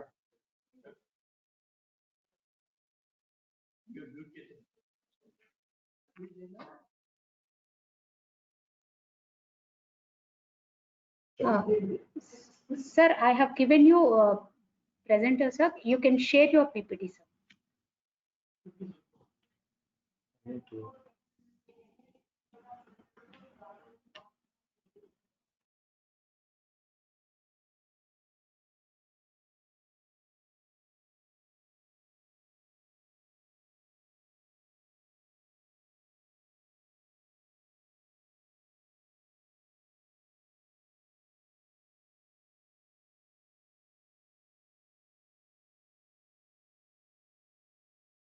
Now, can you see my slide?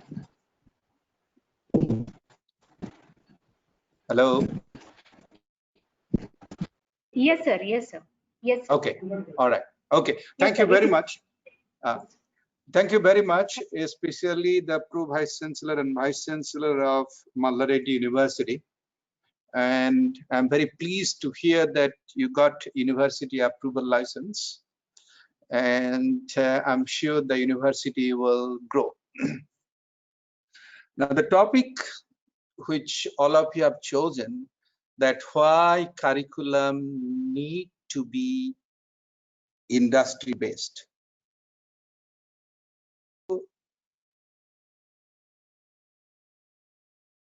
Is the first you have to forgive handling this. Go to meeting. Okay. So how do I?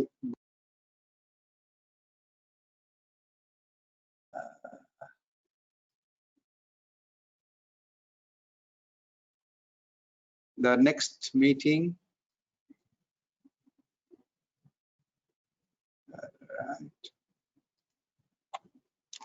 Sir, Okay. sir, just Yeah. please click on the, yes, sir. Yes. Enter. Yes. Just click enter, right? Yes, sir. Yes, sir. Okay. All right. Now, industry oriented curriculum, that how we are talking today in 21st century, why we are talking about industry curriculum, why we are talking about entrepreneur need to be emphasis. Now, what has happened? This is nothing but a conflict. We are now into conflict resolution mode. Now, the learning process in the earlier of 19th century or towards end of 20th century, we have been given more onto formal education. And informal education, most of the 19th century or third quarter of education,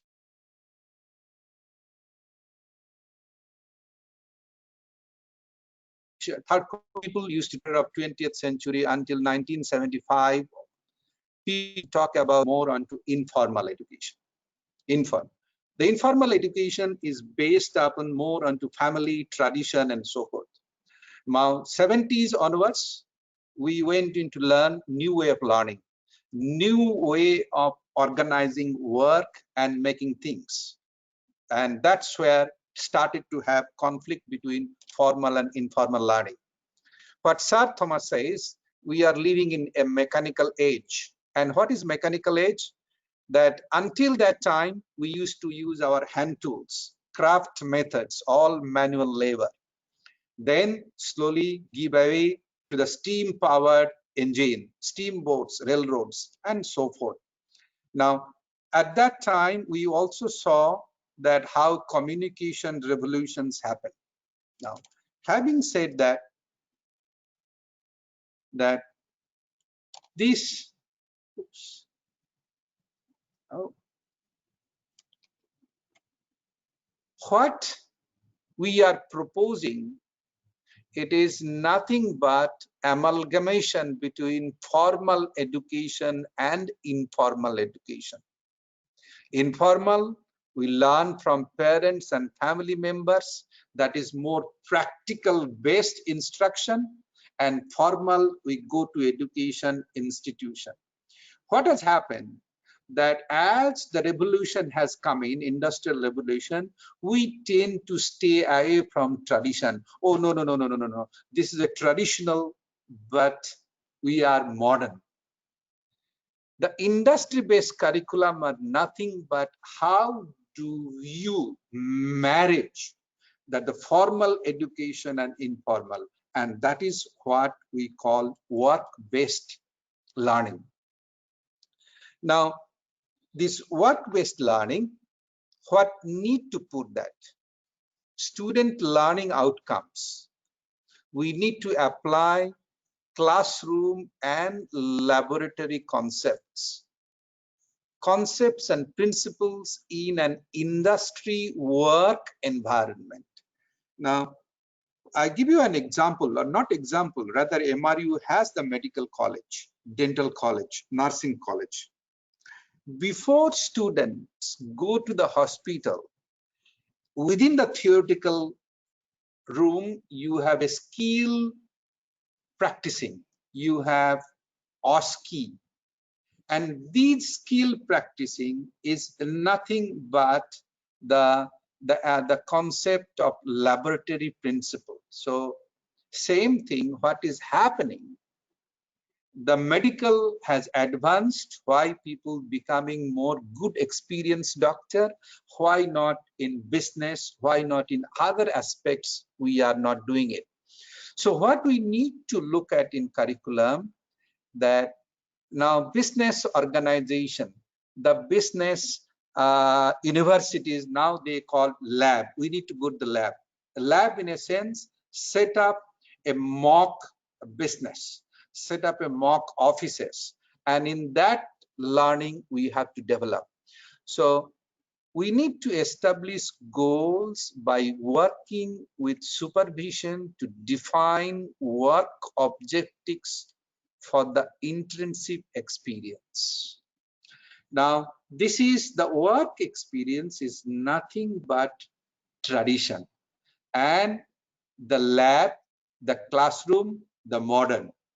So establishing goal in your curriculum, the working with the supervision to define work objectives for the internship experience. Also in your curriculum, you need to demonstrate time and project management skill. Time and project management skill by completing the work objectives within the specific timeline. Now, this is how the objective of entrepreneurship model is coming into play in your curriculum. Entrepreneurship is just not creating something. What you need to that, the classroom, the lab, the principles, the goal, working with supervisor. So the teacher, the lecturer or the professor is treated in this curriculum as the boss, as the supervisor, and the student who is learning as the employee. So employee-employer relationship need to show the timeline, the time and project management skills by completing the work objectives within the specified time limits. So point 1, point 2, point 3 is very important into the curriculum. whatever the curriculum, be it engineering, be it business, be it commerce, be it medical, these three factors need to incorporate. Demonstrate the ability to effectively present ideas and solutions in the context of written, oral, and electronic media. Now, just now, previous speaker, he talked about soft skill. And number 4, in my slides, the student learning outcome is nothing but soft skill. Number 1, number 2, number 3 based upon hard skill in the curriculum. Number 4 is the soft skill. Demonstrate the ability to work as a team member to successfully complete the assigned work objectives in an assigned company workflow. What we do at Lincoln, we have now made it mandatory even undergraduate degree course that students must publish an article in a group, not individual.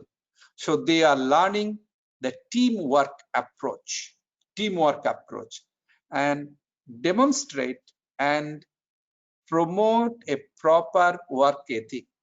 So the student learning outcome, whatever you are proposing your curriculum, these 6 points, you must give an idea that students must go through this. And this can only be done, I will show you later. There are universities in the US, they call it work college, work university. And how they work it, I will show you later. Now, next. Oops.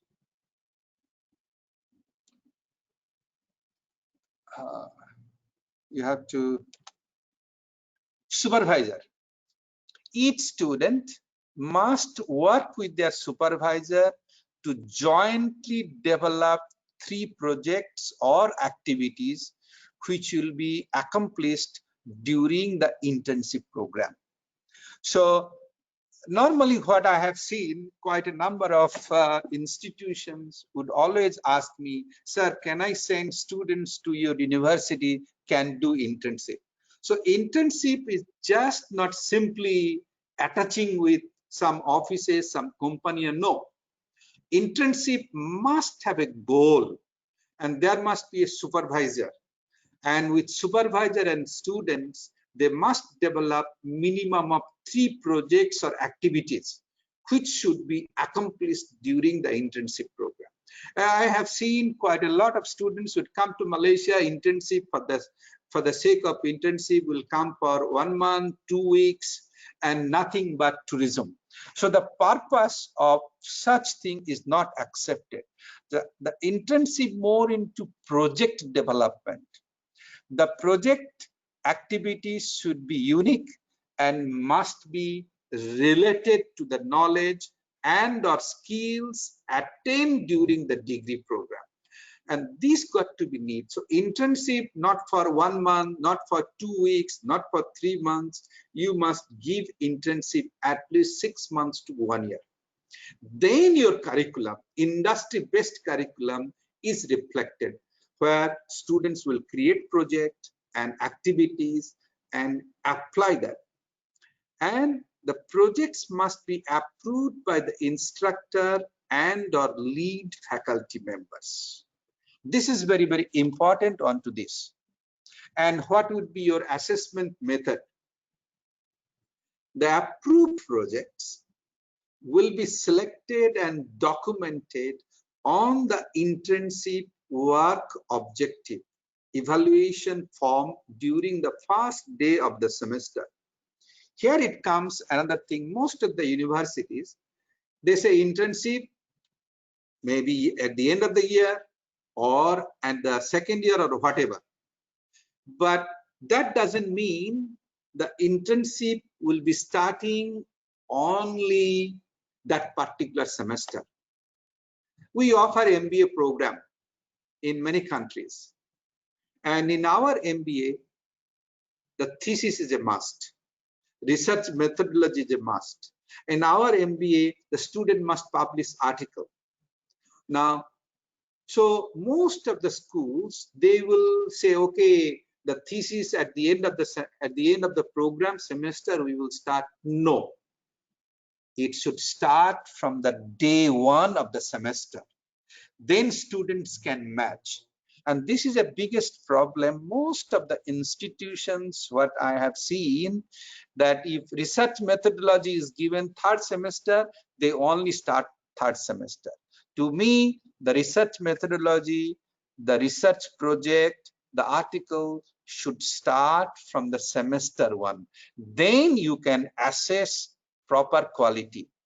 So this is what I said. The approved projects will be selected and documented on the intrinsic work objective evaluation form during the first days of the semester. And this is most key point. Most of the schools, they drag the students because their project is not completed. Why they drag? Because the project is starting that end of the program or even third or fourth semester. That's wrong. You should start from the day one, the first days of the semester. Then you can groom, then you will have a quality project. That's what needs to be done. The form will be signed by the student, supervisor, and instructor, signifying the agreed upon projects. The contract, the industry has a time. When you go for work, you have a time limit, and that need to be reflected. At the end of the semester, the supervisor will rate the performance of the student as either satisfactory or unsatisfactory. And this is a real challenge when we develop industry-oriented curriculum. Now, current curriculum where you give A minus, A plus, B plus, B minus, B, C, and so forth. Now, that's because you are measuring in terms of value of the examination. But here, your curriculum is work-based. Your curriculum is assessed based upon intrinsic work objective. So what needs to be done in your curriculum, the more skill lab should be given. If you want to create an entrepreneur, if you want to create your curriculum based upon industry oriented, so you need to bring into your academic formulation, bring into your management, the board of industry. Normally the university will have board of governance, board of academic affairs, but most people, most of the universities, they forget to incorporate another board called board of industries. So most of the universities, what they do, maybe invite one or two industry player and put them into academic board. Now this one or two is a minority, and in the academic board, all giant, professor, dean, vice chancellor. So these two industry members, they are like a Mickey Mouse. They don't have any say. But if you create within your curriculum structure, within your university management style, board of governance, board of academic affairs, and board of industrial affairs, where many industry experts, they will be sitting down, they will be looking at curriculum, then your curriculum will be more industry oriented. Then from your curriculum, the output, the graduates who come out, they will become entrepreneurs. Now, throughout the world, talking about entrepreneur. Entrepreneur doesn't make 1 day or 2 days. Entrepreneur just because bachelor degree. So entrepreneur can all can. Oh my gosh.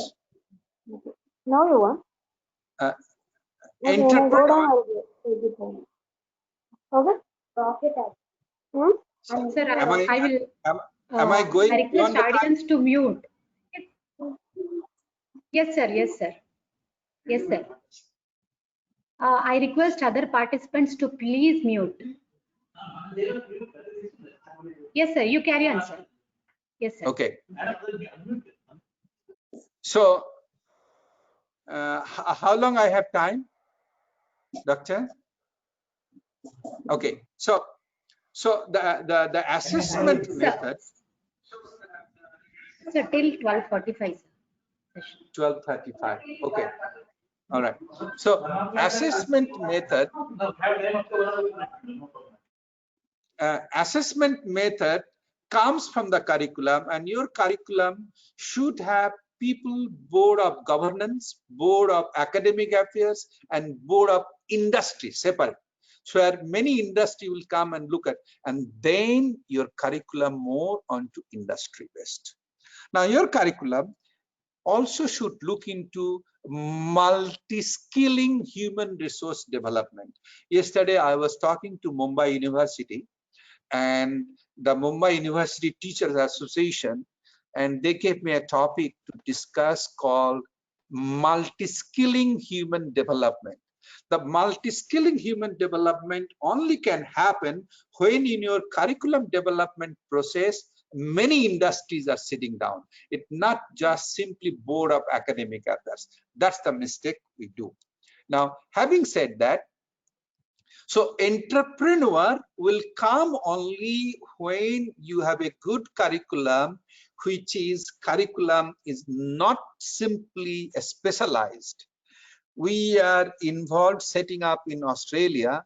We are creating business engineering information technology course, bachelor degree called business engineer information technology course. In one curriculum, we are putting business, we are putting engineering, we are putting information technology, creating graduates. That kind of curriculum, we need to do this. Now, who will take the responsibility? Responsibility, it is we are the educators. We are the educator, no one else. And so with that, in the United States, you have called work colleges that require students to work and integrate that work into the college learning experiences. And this is government, US government designated institutions that have comprehensive work learning services. All resident students are required to work, including 1/2 of the semester. They need to 1/2 of all students who are enrolled on a full-time basis, regardless of their academic program of their. Now, the work college in the United States is a need-based. Work colleges do not differentiate between those that can afford to pay for their education from those that must work. Students are regularly evaluated and assessed on their work performance and can be dismissed from the institution for non-performance in the work program. Students do not have the ability, and that's very important, do not have to buy their way out of their work requirements. Students perform essential institutional functions in every area. This, I am little having a problem of this maneuvering.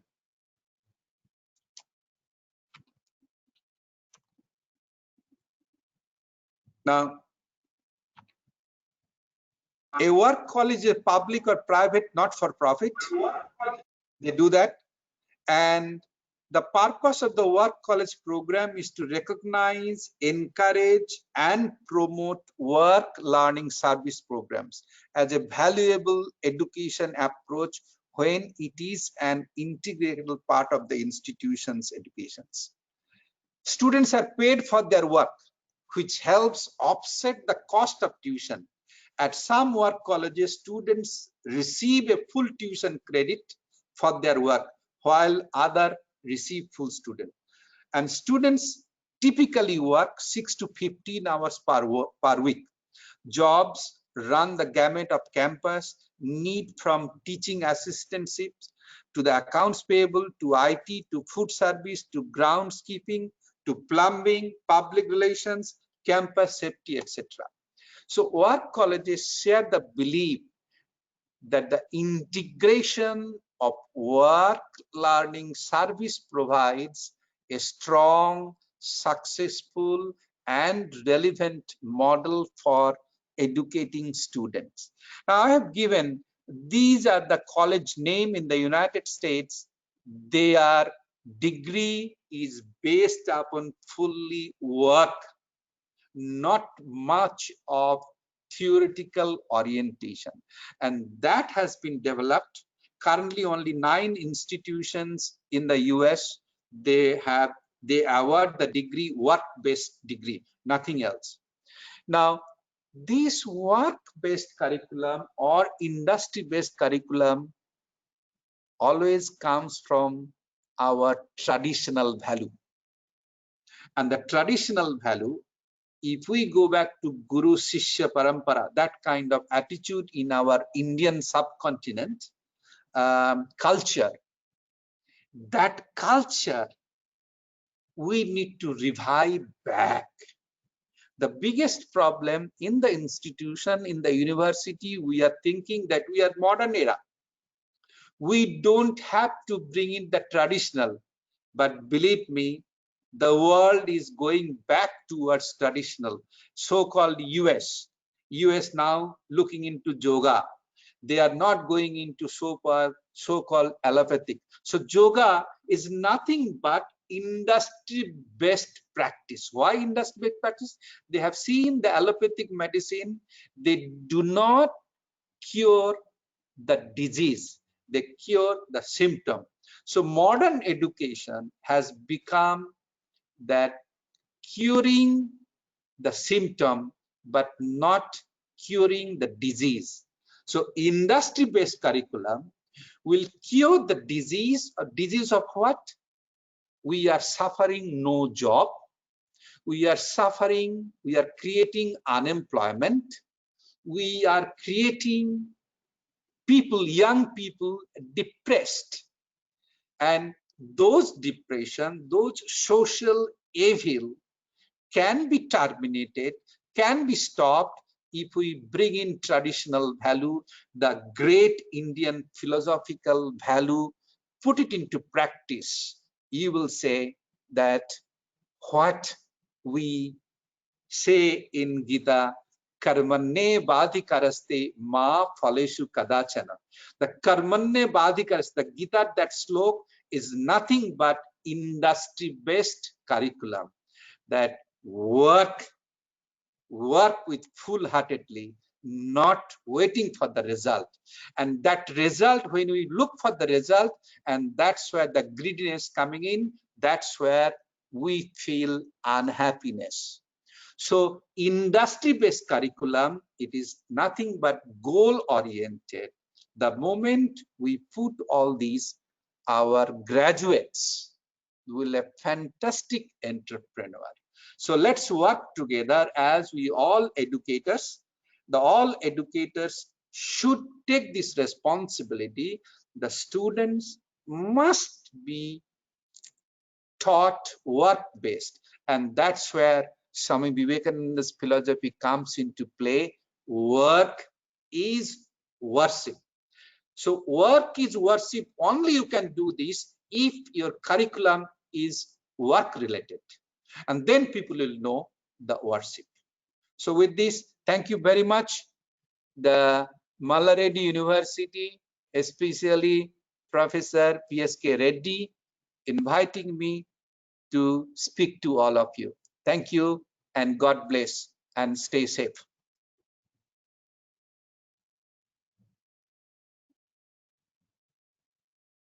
Thank you.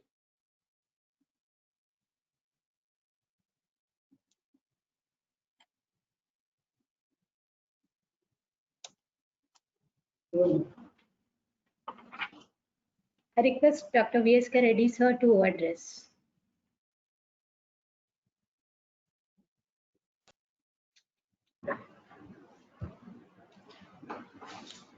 Thank you very much, sir. Amia Bomik, Dr. Amia Bomik, sir, coming all the way for the webinar on university curriculum design industry perspective. Again, the same.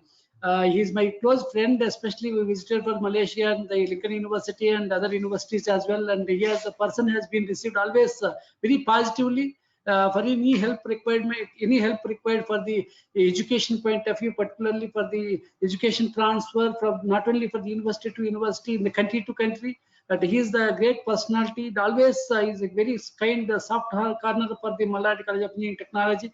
I really appreciated for the Amio Bomik sir coming online for giving a very wonderful lecture for all participants all over the country.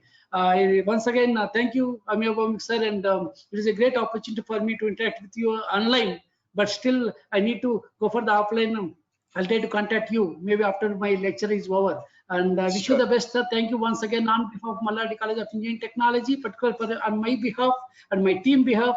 Really, you are such a person. I learned many things from you. It is a great opportunity to interact with you in this regard. Thank you, sir, once again.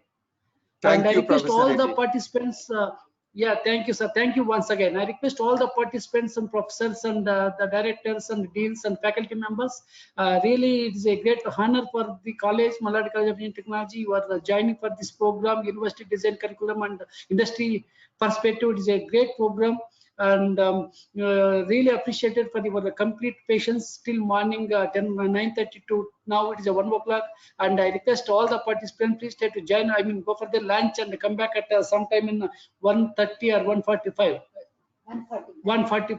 145 and again the industry personnel is there afternoon. At the same time, last one of the professor again from the kids Bhubaneswar. I think it is once again it is a great honor for us. You have given a lot of faith on us to develop the technical education not only for the country in all over the world. Thank you.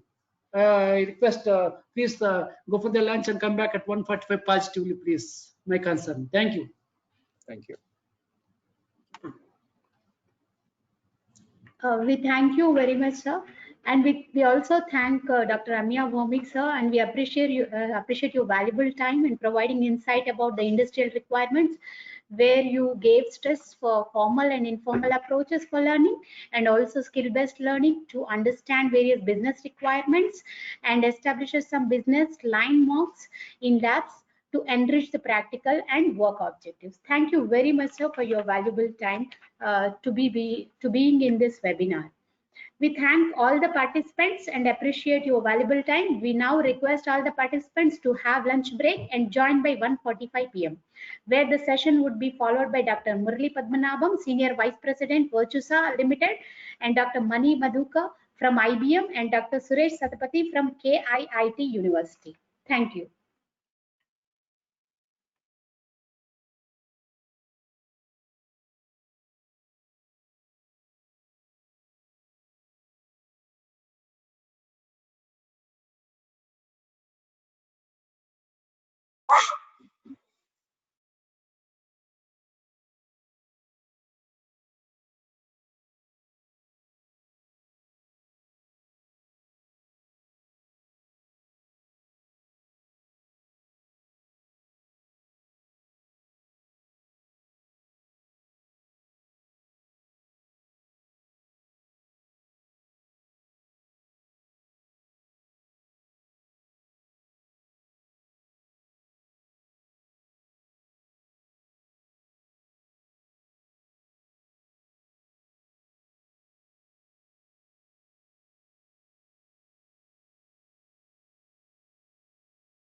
Yes, we'll go.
Good afternoon, one and all.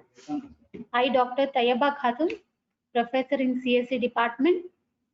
On behalf of Mallareddy College of Engineering and Technology, I welcome you all for the post-lunch session on the webinar University Curriculum Design Industry Perspective. We have had great sessions so far through the eminent personalities, Dr. D.N. Reddy Garu, Dr. S.S. Mantha, and Dr. Amiya Bhaumik. Now we have with us one more eminent personality from industry, Dr. Murali Padmanabhan sir, Vice President Global Talent Acquisition, Virtusa. I take this opportunity to introduce our next speaker, Dr. Murali Padmanabhan sir. He did his PhD in Applied Mathematics from University of Hyderabad. He has more than 25 years experience as project manager and vice president in companies like CMC, TCS, Deloitte, and currently he is senior vice president Global Talent Acquisition, Virtusa Limited. I take this opportunity to invite Dr. Murali Padmanabhan sir to take up the proceedings. Sir, I have given you presenter permissions. You can share your screen, sir, and you can start the session, sir. Thank you. Yeah, thank you. Thank you so much for having me here on this webinar today afternoon. Can you all hear me good? Yes, sir. Yes, sir. It is audible. Okay, thank you so much. Yeah, so I am not going to present anything.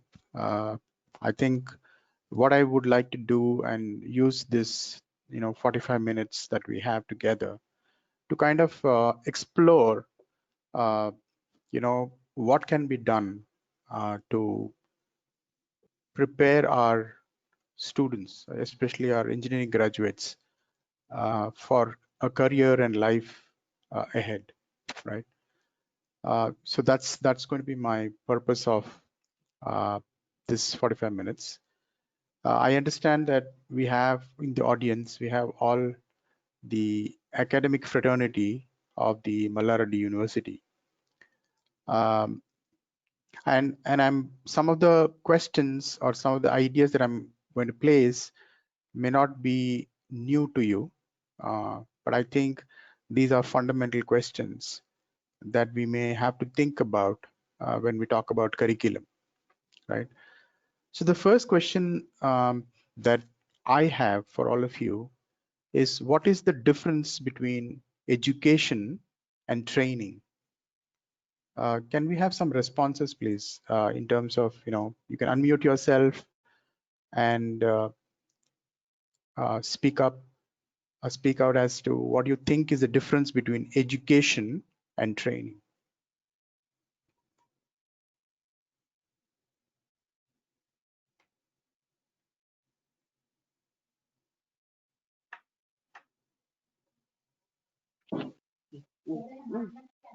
Yes, sir. We could be able to hear you, sir. Yeah. Yeah. Sir. So the question is, what is the difference between education and training?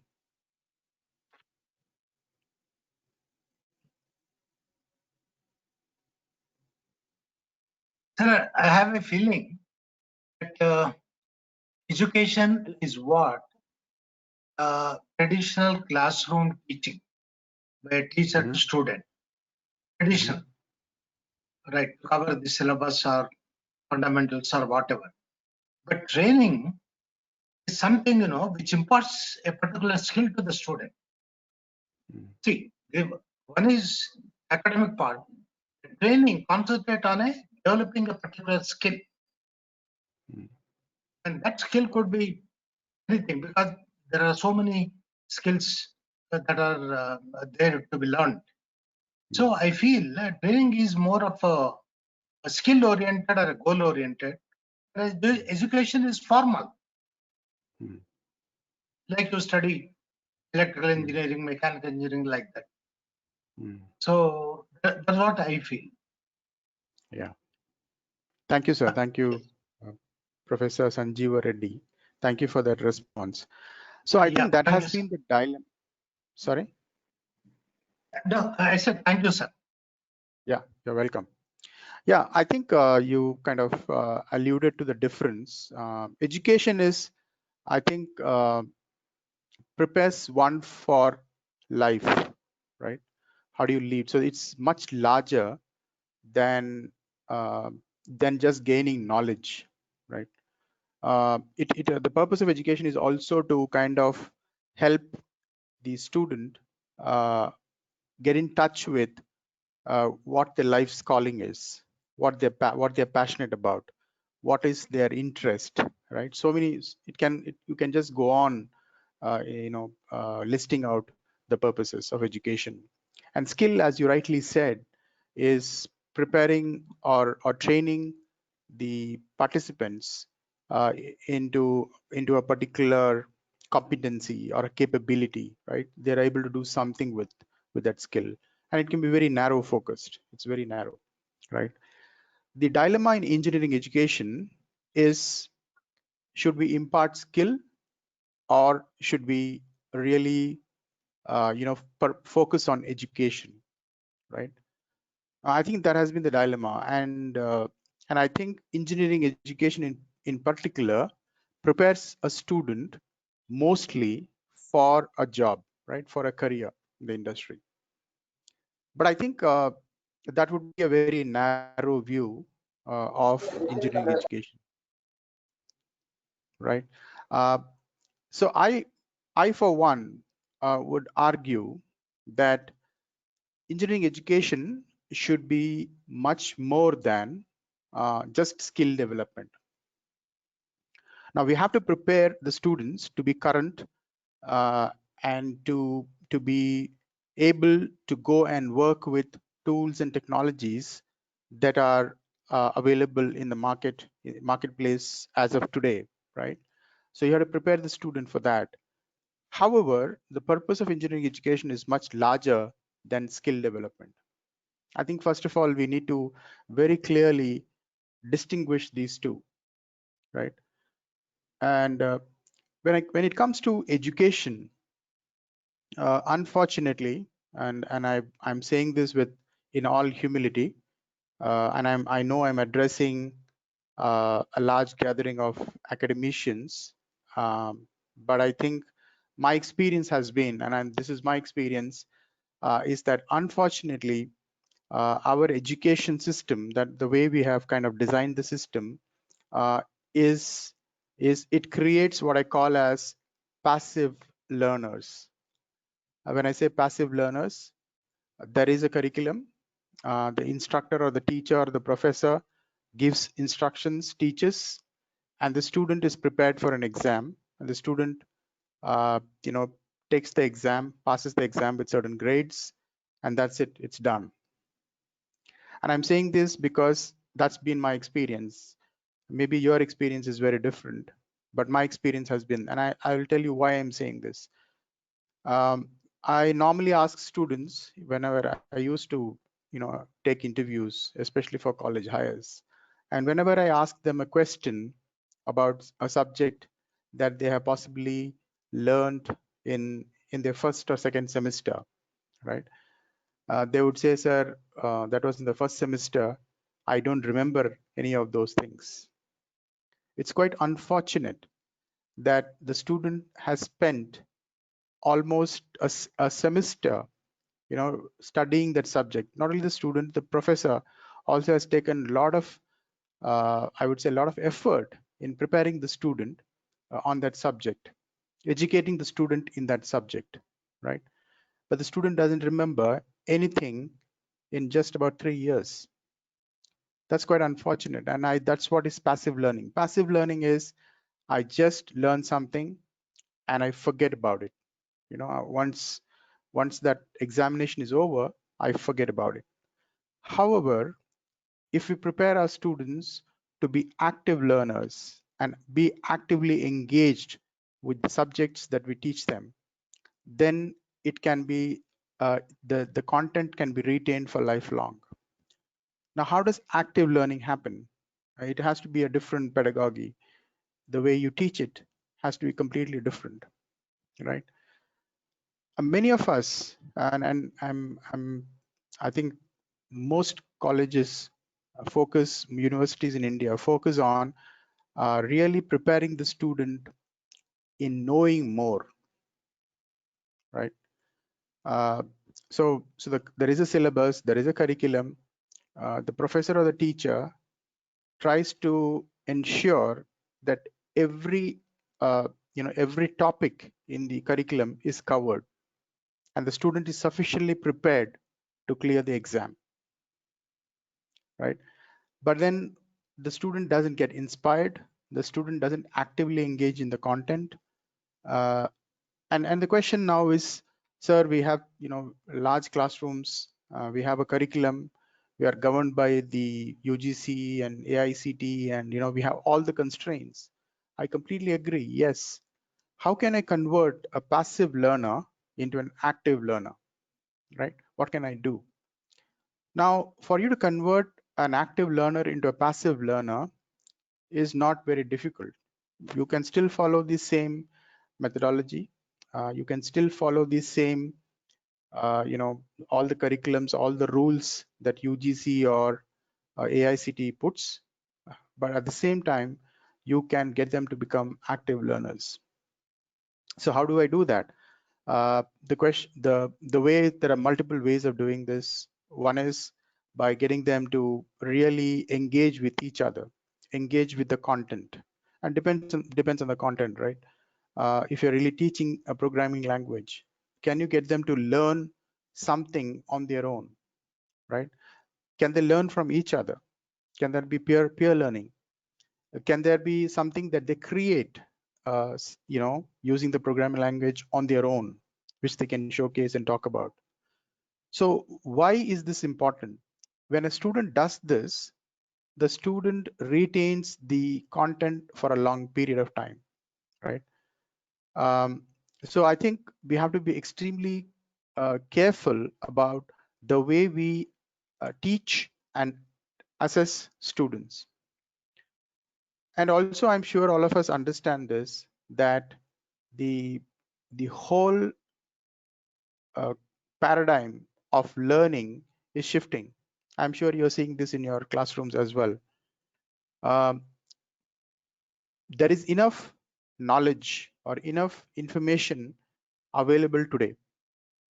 So for example, if you really want to talk about any concept or any idea, the student can get onto the web, get onto the internet, search. If he is interested, if he or she is interested, they can easily find out the concept, right? They can get the content that's available in the textbook, maybe from a much better source also.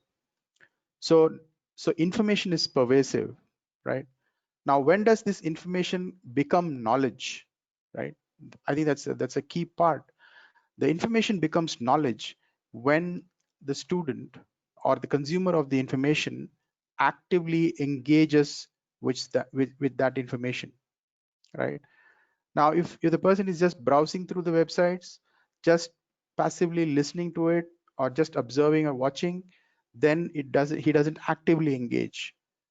If he or she has to actively engage, he or she needs to do something with that, right? Either create something out of it, or modify it in some way, or learn the underpinnings of it, or do something with it, right? So there is a doing part in that as well. It's not just passive consumption of the content. I'll just take a pause here and maybe invite few reflections. If anybody has any reflections, questions, or concerns, please feel free to ask now.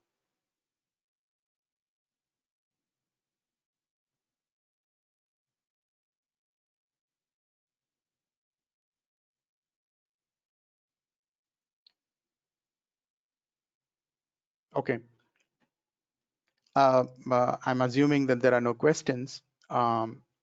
So I would urge all of you in your own ways to ensure that your students, in whichever subject you're teaching, it can be physics, it can be maths, it can be literature, it can be philosophy, it can be engineering subjects, whatever it is, you need to ensure possibly that students are actively engaged with the subject, right? So think of doing that in your curriculum.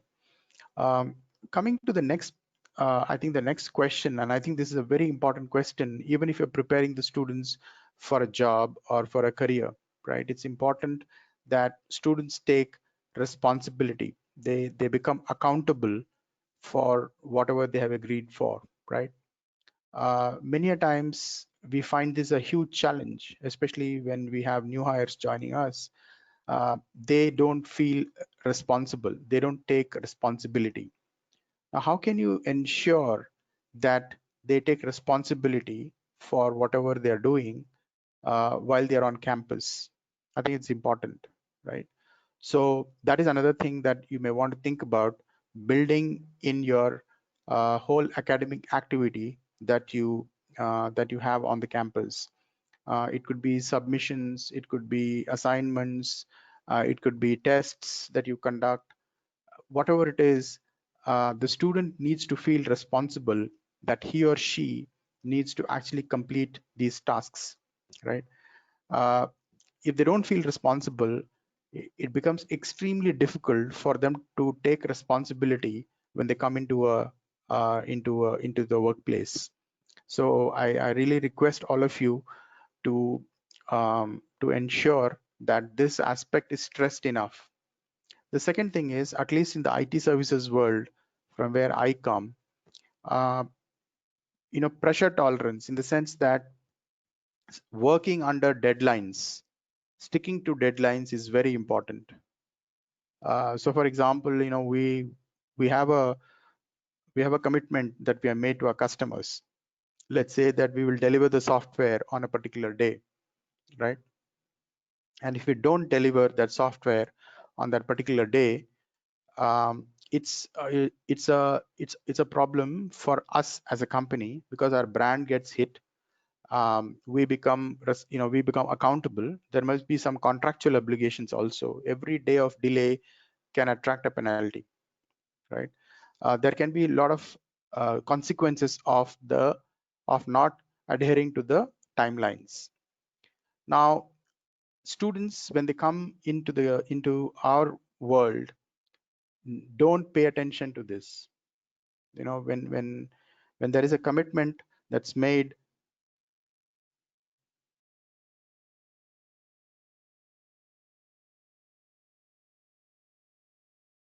when they commit to a certain deadline, they have to adhere to that deadline. So you can actually instill this habit or behavior while they're on campus. If they agree that the submission will be done on a certain date, ensure that all of them adhere to that deadline. They work towards the deadline, right? They stick to that, and they make their submissions by that time.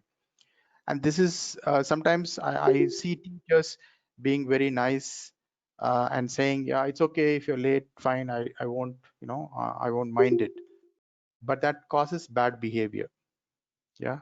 So my request to all of you is that it's okay if you really hold them accountable and ask them to kind of stick to the deadline, whatever be the reason, and there can be any reason, right?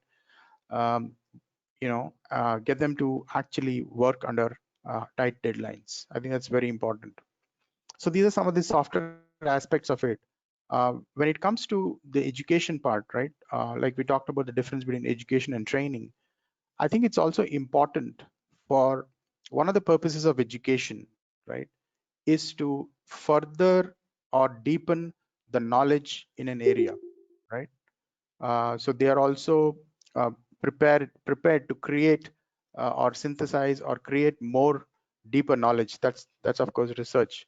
A few of them actually get into that side of the academic world as well. Some of your students might be going for higher studies and research.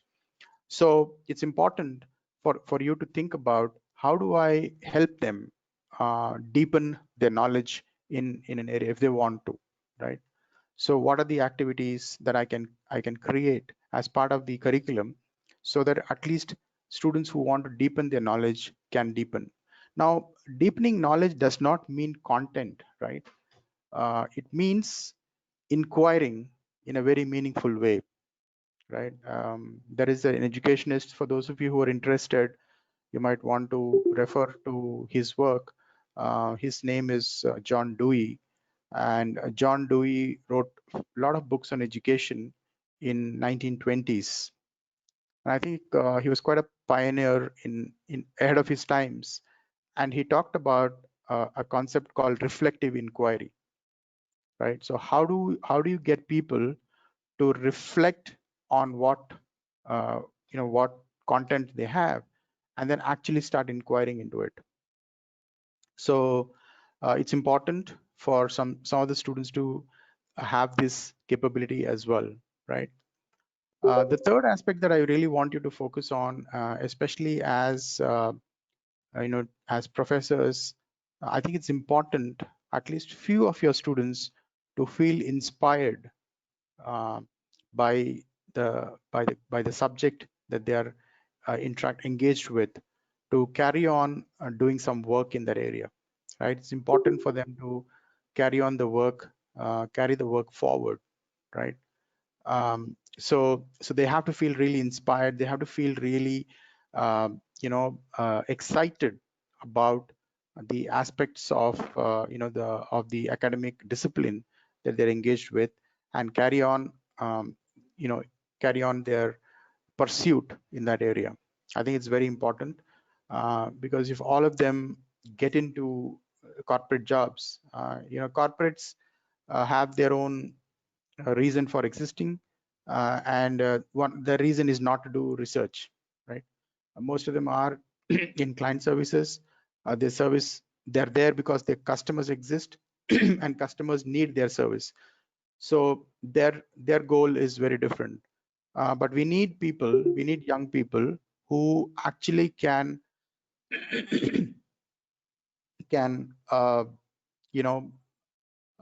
pursue their interests in some areas and do some deep research. I think it's very important for all of us, and hopefully some of them will come back to teaching and become professors like you, right? So it's very important for us to have that pool of people who can get back to teaching and research. The another aspect that I really want to talk about, and this is a very important aspect, and I've seen this, and maybe it has changed, maybe it's very different in your university, but my experience has been that the way we assess and evaluate student performance, I think needs to undergo a huge shift, right? Many a times I have, I've asked students, and this is again based on my experience of interviewing students. My experience has been that sometimes students get very high grades, right? 80%, 90%. When somebody gets 80 or 90% in a particular subject, my expectation is that they are able to demonstrate knowledge, or having possessed that knowledge at that level, right? Now, if a person gets 80% or 90%, and if the person is not able to even answer a basic question, then there are doubts in my mind as to how they were assessed and what does this 90% mean, right? So it's important that when you evaluate students, you evaluate in a way that they are worthy of the grades that they get, right? They work really hard for their grades. And I think if they work very hard while they're on campus, and they are really challenged, and there are tough situations that they face while they're on campus, then it'll be easy for them when they get into a work environment, right? It also prepares them for very, very disciplined academic work or academic research if they want to pursue that. So I think it's important to ensure that while they're on campus, your evaluation mechanisms, the way you evaluate students, is really top class, really tough. You make it really challenging for them, so that they're able to really earn their grades and not get it on a platter. And they're able to demonstrate that they really earned their grades, right? If they got a 90% or an 80% or 90% in their final exams or on their marks, on their grade sheets, then they are worthy of that. I think it's extremely important. That preserves the brand of your university. That preserves that kind of creates a unique proposition for your students as well, right? So I would urge all of you to think about the ways you conduct exams, and there are of course different ways of doing this, and if you want some ideas on how it can be done, we can talk about it, right?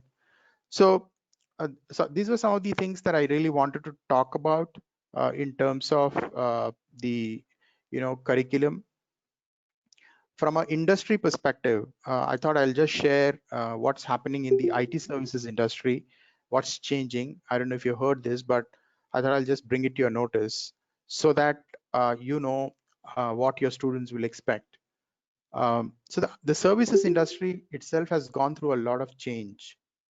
In the years when the industry started, maybe in early 80s, practically every client had to depend on a IT services company to develop software.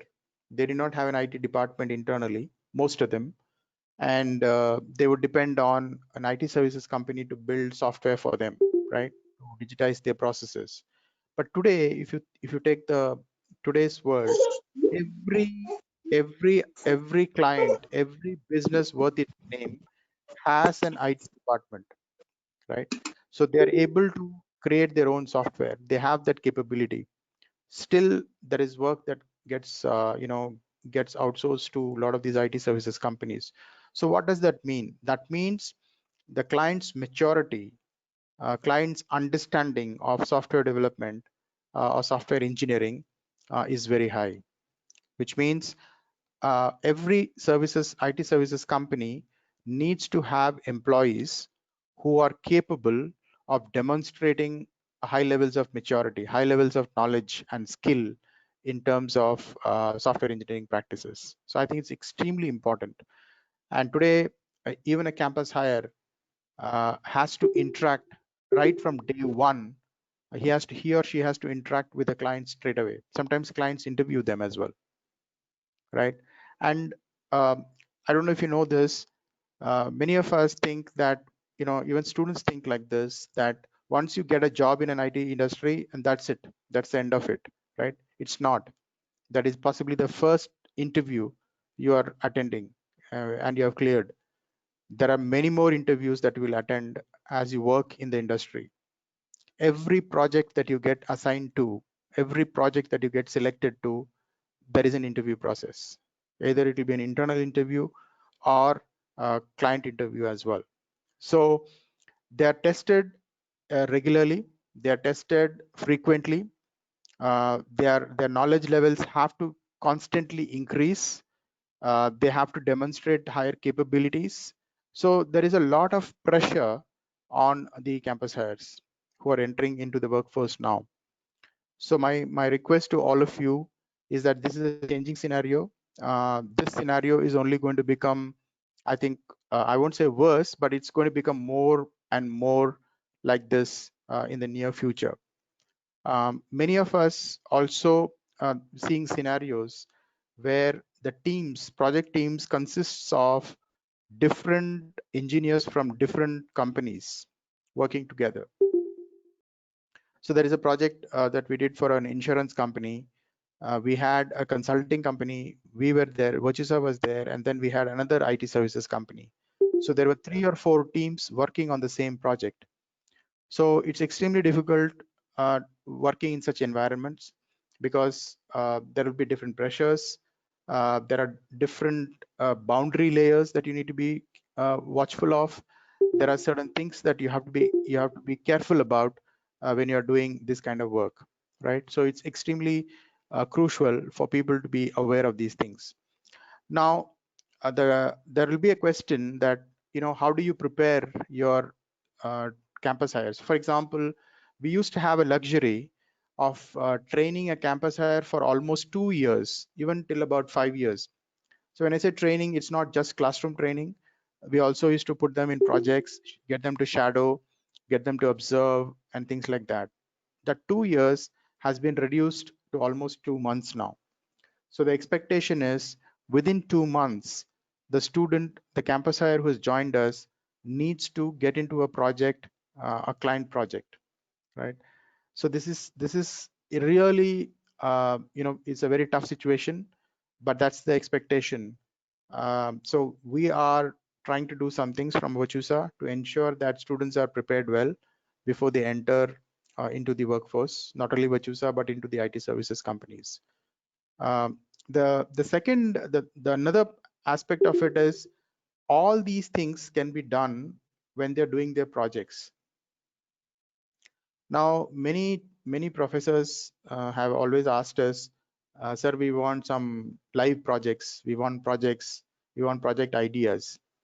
There is so much to do in the current world, and especially in India. And computing is also very cheap. Most of the children who join engineering education have their own computing facilities. They have their laptops. If not, the college provides them with sufficient computing facilities. So computing facility is not a problem. Problems that are already, actually, problems that you want to solve are already there. So one of the initiatives that we are doing from Virtusa, I think is an idea that even the university can actually think about. So there are a lot of these non-governmental organizations, what we call it the NGOs, working in the social sector, right? Now, most of these NGOs do not have a software or automated processes. They are still doing things in a manual way because they would like to spend the money that they receive as grants or donations for the welfare of their beneficiaries, right? They would not like to spend it on building software because building software involves time and effort and cost. So what we have done from Virtusa is we said, we'll build that for you, okay? And at absolutely no cost, we'll build it and host it for you, for the NGO. And how we do it is we use some of our architects to design the system, right? And we use students from colleges and universities and campuses to build that software. Now these projects are what you call as the so-called live projects. They get an experience of actually working on a project, and there are students from different colleges working on that project, and it's going for a good cause. So there are problems like that.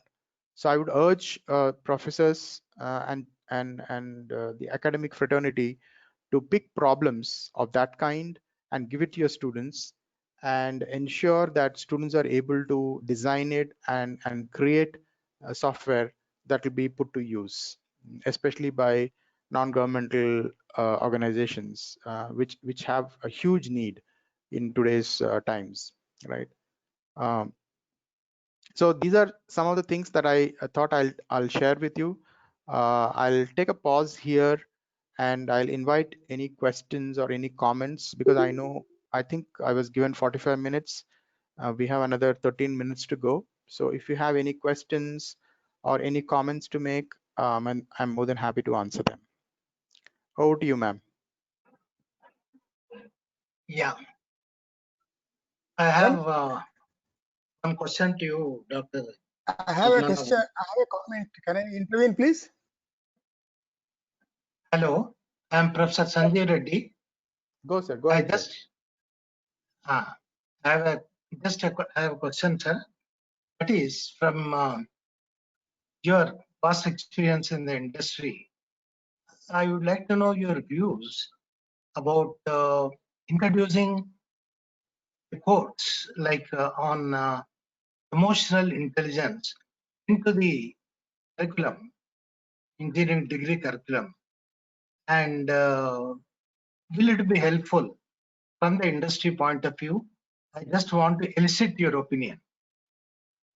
It is more my personal doubt that I would like to clarify from. Yeah. I think it's a good question, sir. Um, I know there is very limited time that the university has, right? Yes. And I'm mindful of that because obviously your curriculum, you set a curriculum based on a certain objective, right? You need to prepare the student for a job in the industry as well as to pursue his or her academic research or interests, right, further and deepen that. So that must be the objective. Now, Yes. there are some life skills that is required in today's world, right? If you really see today's world, uh, um, it's fast-paced, fast-changing, a lot of distractions. People don't are not mindful. There's a lot of autopilot mode in which people operate, right? And we see a lot of things that are happening in the world today. So certainly some of these skills are going to be really important, and they have to be imparted. And if the university can find some time to do some things of this kind, I would really encourage the university to do that. But having said that, I'm also mindful, I'm also aware the constraints under which the university operates, right? You have only, I don't know, 7 hours or 8 hours a day, and you have only certain number of working days in a semester, and there are Yes. certain things that you have to, as an academic institution, you have to comply with. So I'm mindful of that. But if the university can find time, um, I would recommend, in addition to emotional intelligence, I would also recommend mindfulness training for the young people, especially today's youth, because I find a lot of youth getting under extreme stress, and for example, and the stress is caused primarily because they are faced with challenges, unsurmountable challenges at the workplace. A lot of pressure, work pressure, and a lot of pressure, peer pressure. So they get into those kind of things. So if you can really teach them how to mindfully manage their lives, their days, they can set realistic goals for themselves. Emotional intelligence, how do they really manage their emotions? I think these are some of the skills that are really good if the university can do it. So that would be my response. Thank you, Dr. Padmanabhan sir, for your valuable suggestions.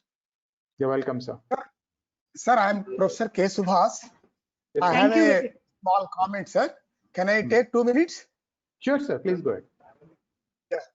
Sir, actually, I'm into the academics for the last 4-5 years only. Earlier, I was working in a research organization. So based on my career in that organization, what I have seen is basically that apart from a basic knowledge in any particular branch of engineering, and apart from the specific tools that are required from time to time, and which I have seen in the span of 40 years of my career, they are not consistent.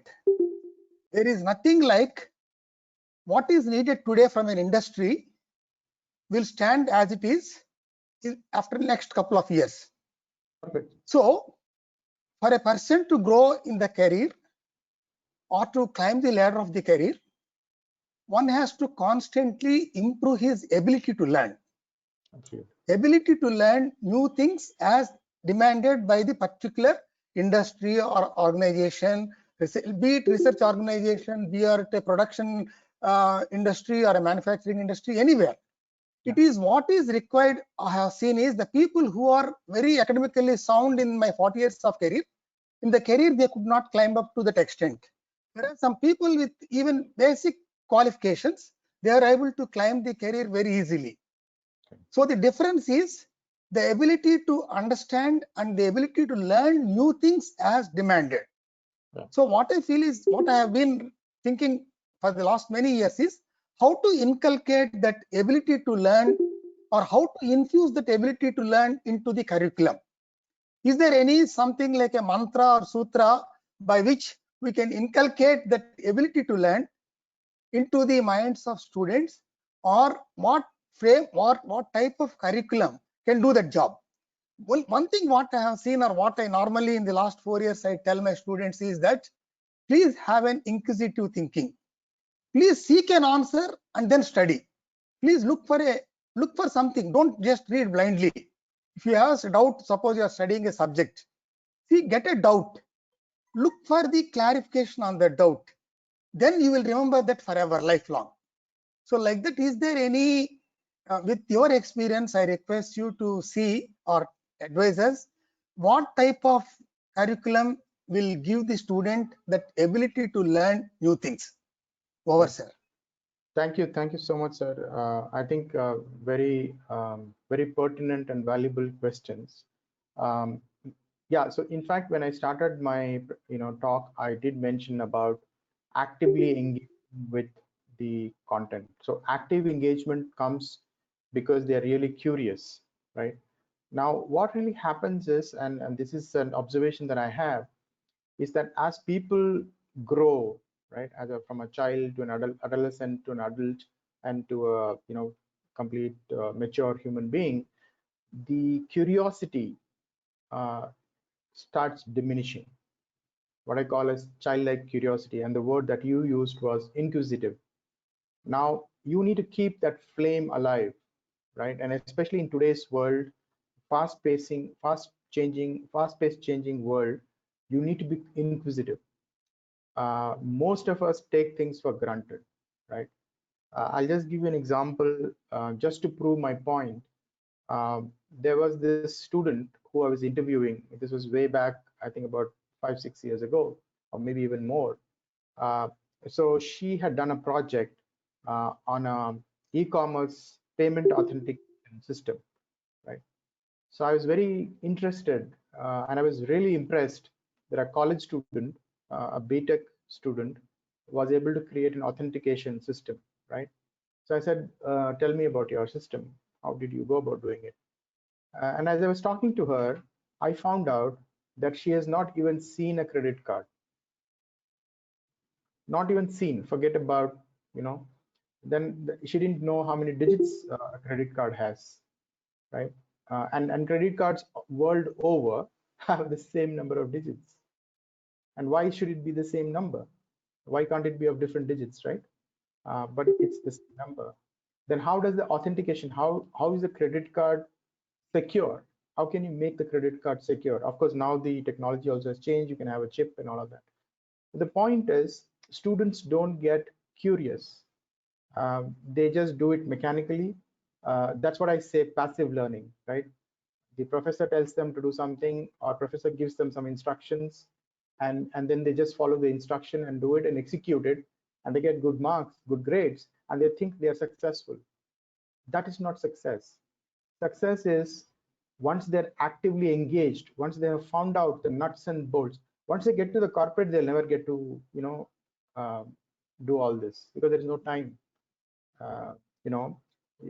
That's when they're in school and college, that's when they can actually spend a lot of time thinking about this and asking these questions, and in a very childlike manner, right? If a student comes and asks, let's say somebody, a banker, for example, how a credit card authorization happens, right? Why is that? Why there are only so many digits, and what's the purpose and stuff like that? And there is enough information available. Even they don't have to go to anybody. They can actually search on the internet and find out all the information. But they don't do that. And when they create projects, when they write projects, that's what happens. See, you get a system to work, you have something to demonstrate, great. That's okay. That's the final output. But the process of getting to that stage, I think it's very important. Have you really understood what pieces that you have done, or what the project does, what your project mates have done? Have you understood the entire process in all its details, right? And it may not be a big system. It may not be a very complicated system, maybe a very simple system, but you have understood the whole process. So that's how you keep curiosity, sir. So I think as professors, one question and one request I have to all of you is never make it simple for your students. Make it as tough as you can. It's okay. It's okay if they fail in the grades. It's okay. you can give them multiple opportunities to pass or clear the exam. But it's okay if it's tough. Don't make it simple. Make it as difficult as possible, because once they come through your your evaluation, they should be able to face anything that comes in their life.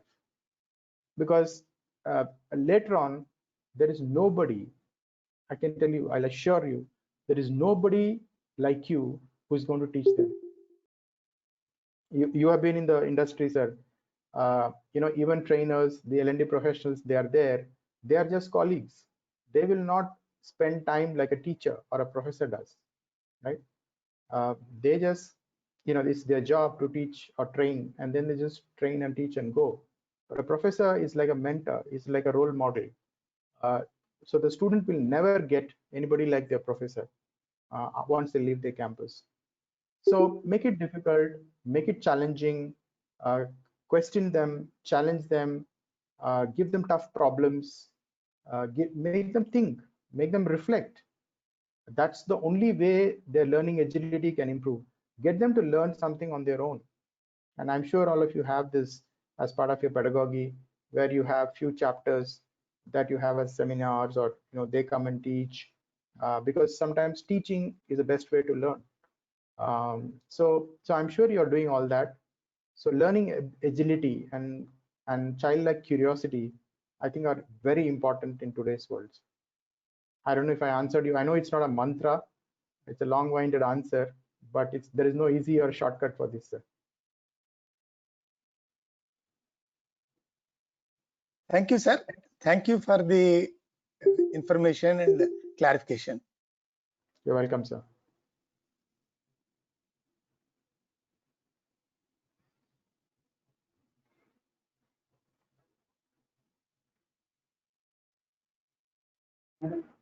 I request participants, if you have any questions further, you can unmute yourself and ask question to speaker, sir.